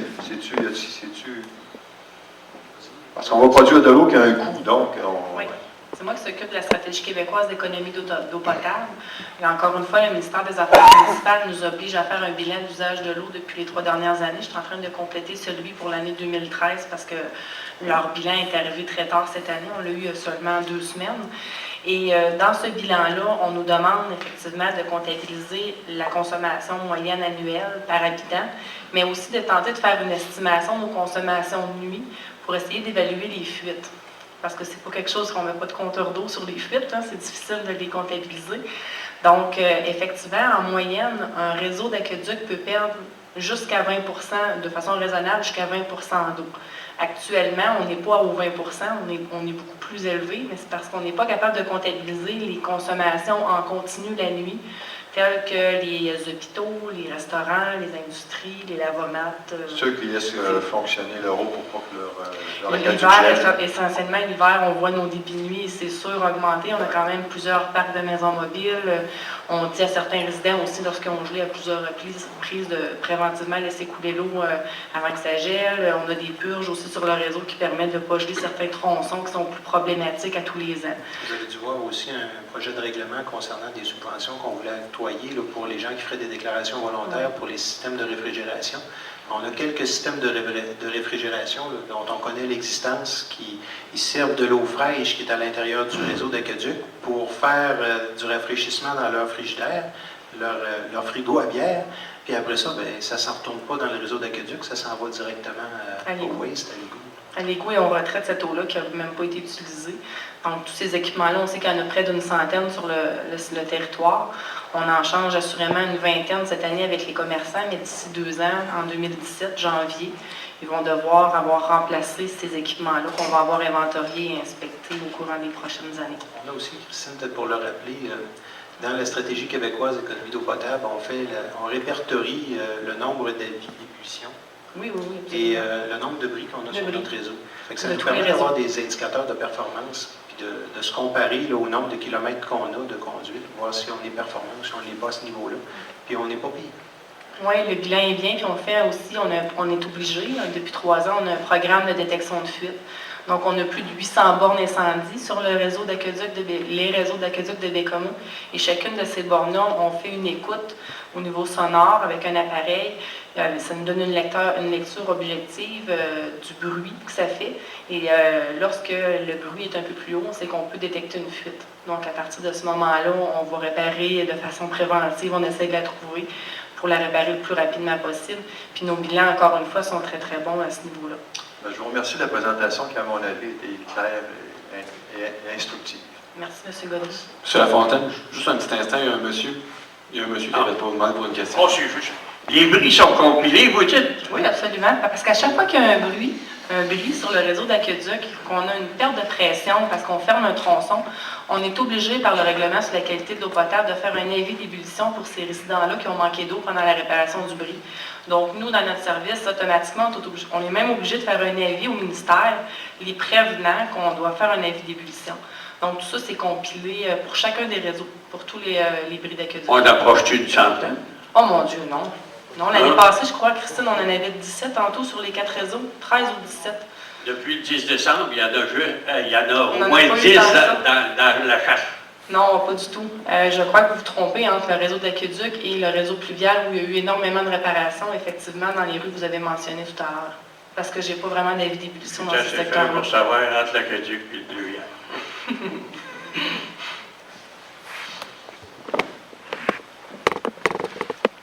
Bonjour, mon nom est Éric Bernatchez. En fait, j'ai 2 questions. Je les ai notées. Une petite seconde. Au niveau du choix des technologies, en fait, on a deux possibilités de choix. Si j'ai bien compris tantôt, on est à peu près dans les 3 dernières municipalités dans la province à se conformer à la mise aux normes, à peu près. Puis je dirais même les 2 dernières, parce que peut-être Fairmont, ça a été fait. Telfermite, c'est complété l'an passé. Oui, Shawinigan, il y a eu un problème récemment là, qui fait qu'ils ont pris du retard, mais il est en avance sur nous aussi. Pardon, Yvan est en train de nous dire que... Oh, oui, il y a pas Oui, encore dans les des municipalités, gros projets. Québec. Ouais. Une municipalité qui m'a rejoint cette semaine aussi. Puis il y a un projet de 20 millions pour 4000 habitants. Là. Ils ne sont pas réglés non plus. En fait, la question de ça, c'est, je me demandais, il y a des villes comparables un peu à Bécomo, un peu partout à la grandeur de la province. Si on a déjà été mis aux normes, ils ont sûrement choisi une technologie plus qu'une. Et de rencontrer cette municipalité-là pour voir. Parce qu'il y a un avantage, un inconvénient. C'est le nombre de villes que j'ai visitées. Oui, Et les plusieurs. visites comme ça ne vous ont pas permis de statuer sur un modèle plus qu'un autre? On doit dire que dans les 10 dernières années, il n'y avait pas beaucoup de technologie pour des municipalités d'envergure comme la nôtre, de plus de 20 000 habitants. On ne peut pas faire de captage d'eau souterraine, les sources sont trop petites. Donc, pour des eaux de surface, là, on n'avait pas beaucoup de possibilités de traitement parce que dans les 10 dernières années, la seule usine approuvée, le type de technologie, c'était la conventionnelle qui était capable de traiter les eaux de la Côte-Nord, les eaux de surface qui ont une particularité là, au niveau physico-chimique, sont très dures à traiter. Le premier appel d'offres, c'est la technologie John Meunier qu'on avait sélectionnée. Mais là, étant donné que les caractéristiques du projet d'une seule usine viennent tellement changer la donne en rapport à 2 usines comme initialement prévu, on était obligé là, de rebrasser toutes les cartes là, du jeu, si on veut. Et là, John Meunier, les conditions ne sont plus les mêmes. Fait qu'on est obligé de casser ce contrat-là aussi, comme le contrat de Pomerleau tantôt. Et là, on arrive avec maintenant 10 années d'évolution aussi. Une technologie membranaire qui était peut-être peu abordable il y a 10 ans. C'était embryonnaire il y a 10 ans. Oui. Surtout développé en Europe, mais moins en Amérique du Nord. Tout à coup, a commencé à émerger, à faire ses preuves, puis a obtenu ses reconnaissances au niveau du membrane. Comme je disais aussi plus tôt, notre intérêt à nous, c'est que maintenant qu'on a 2 technologies comparables au niveau de l'efficacité, c'est de voir laquelle est la plus rentable en termes d'opération pour limiter les coûts. Légalement, on a le droit de préférer, mais on n'a pas le droit de choisir. Parce que si on en choisit une, on élimine les autres. C'est certain qu'on va faire pas des malheureux, des mécontents, puis on va en entendre parler, puis d'un point de vue légal, on ne peut pas se le permettre non plus. Il faut donner libre cours à l'appel d'offres public, c'est-à-dire donner chance à tous ceux qui ont un produit qui peut répondre à nos besoins de soumissionner sur le projet. L'objectif, c'est le résultat. Donc, la meilleure eau possible au meilleur coût possible. Ma deuxième question, en fait, était, je comprends très bien le problème que les gens de Pointe-Lével vivent, et ils vivent encore des événements qui sont très malheureux là, que je prenais à la radio ce matin. Sûrement que la municipalité de Pointe-Lével, eux aussi, ont eu peut-être la possibilité, je ne sais pas comment ça fonctionne, d'avoir la mise aux normes de l'eau potable. Est-ce que la municipalité aurait eu droit aux mêmes subventions que Bécomo, en fait, pour pouvoir profiter de la mise aux normes d'une manière quelconque? Et est-ce que ça aurait pu alléger, par une entente quelconque, alléger le fardeau fiscal, ni plus ni moins, pour les gens de Bécomo, par une contribution? Je ne sais pas comment... La municipalité de Pointe-Lével est accompagnée aussi par le ministère des Affaires municipales. Le même mot est avec eux autres, puis il y a une partie qui est subventionnable de leur projet. Là où ils ont un problème, c'est au niveau de la prise d'eau, c'est l'approvisionnement sur leur territoire qui est plutôt difficile. Et encore, c'est l'étendue aussi de leur territoire. Sur le plan technique, technique, mais il y aurait possibilité de d'autres sources d'alimentation. Mais ils ont le même devoir que nous de trouver le produit, pas le produit, mais le projet le plus économique. Donc, par étude, il est démontré que pour alimenter ces 2 parcs-là en eau potable, c'est de se raccorder sur le réseau de la ville de Bécomo. Donc, actuellement, leur projet, c'est se raccorder sur la ville de Bécomo. Et oui, ils ont une promesse de subvention de la part dans un programme, là, je ne sais pas c'est lequel, c'est la municipalité de Pointe-Lével qui pourrait mieux répondre, mais je sais qu'ils ont une promesse de subvention. C'est FCCQ aussi. Bon, en raison des volumes qui sont compris à l'intérieur de ça, c'est clair que pour la ville de Bécomo, on ne peut pas profiter de l'avantage Pointe-Lével pour nous-mêmes réduire nos coûts de production. En fait, ils font partie de notre marge d'erreur que le ministère nous permet d'avoir pour faire une usine un peu plus grosse, 3 000 de population, comme je disais tantôt, de plus, avec un 380, que tu disais tantôt. 380, c'est rien. C'est 0,5 %. C'est 0,5 % de notre réseau. Merci. Est-ce qu'il y aurait une autre question? Non? Donc, je vous remercie beaucoup de vous être déplacés. Peut-être, je ne sais pas, les journalistes étaient ici. On va s'occuper de ça après. Je n'ai pas de là, d'ailleurs. Non, ça pas. Merci beaucoup. Merci d'être présent. On se demandait, on ne savait pas trop combien de personnes pourraient être présentes. Il y a juste M. Lafontaine qui avait annoncé sa présence lors d'une séance du Conseil. On vous remercie beaucoup de toute l'attention que vous avez eue pour ce projet qui nous est cher, autant au niveau du cœur qu'au niveau du porte-monnaie. Bonsoir. Merci.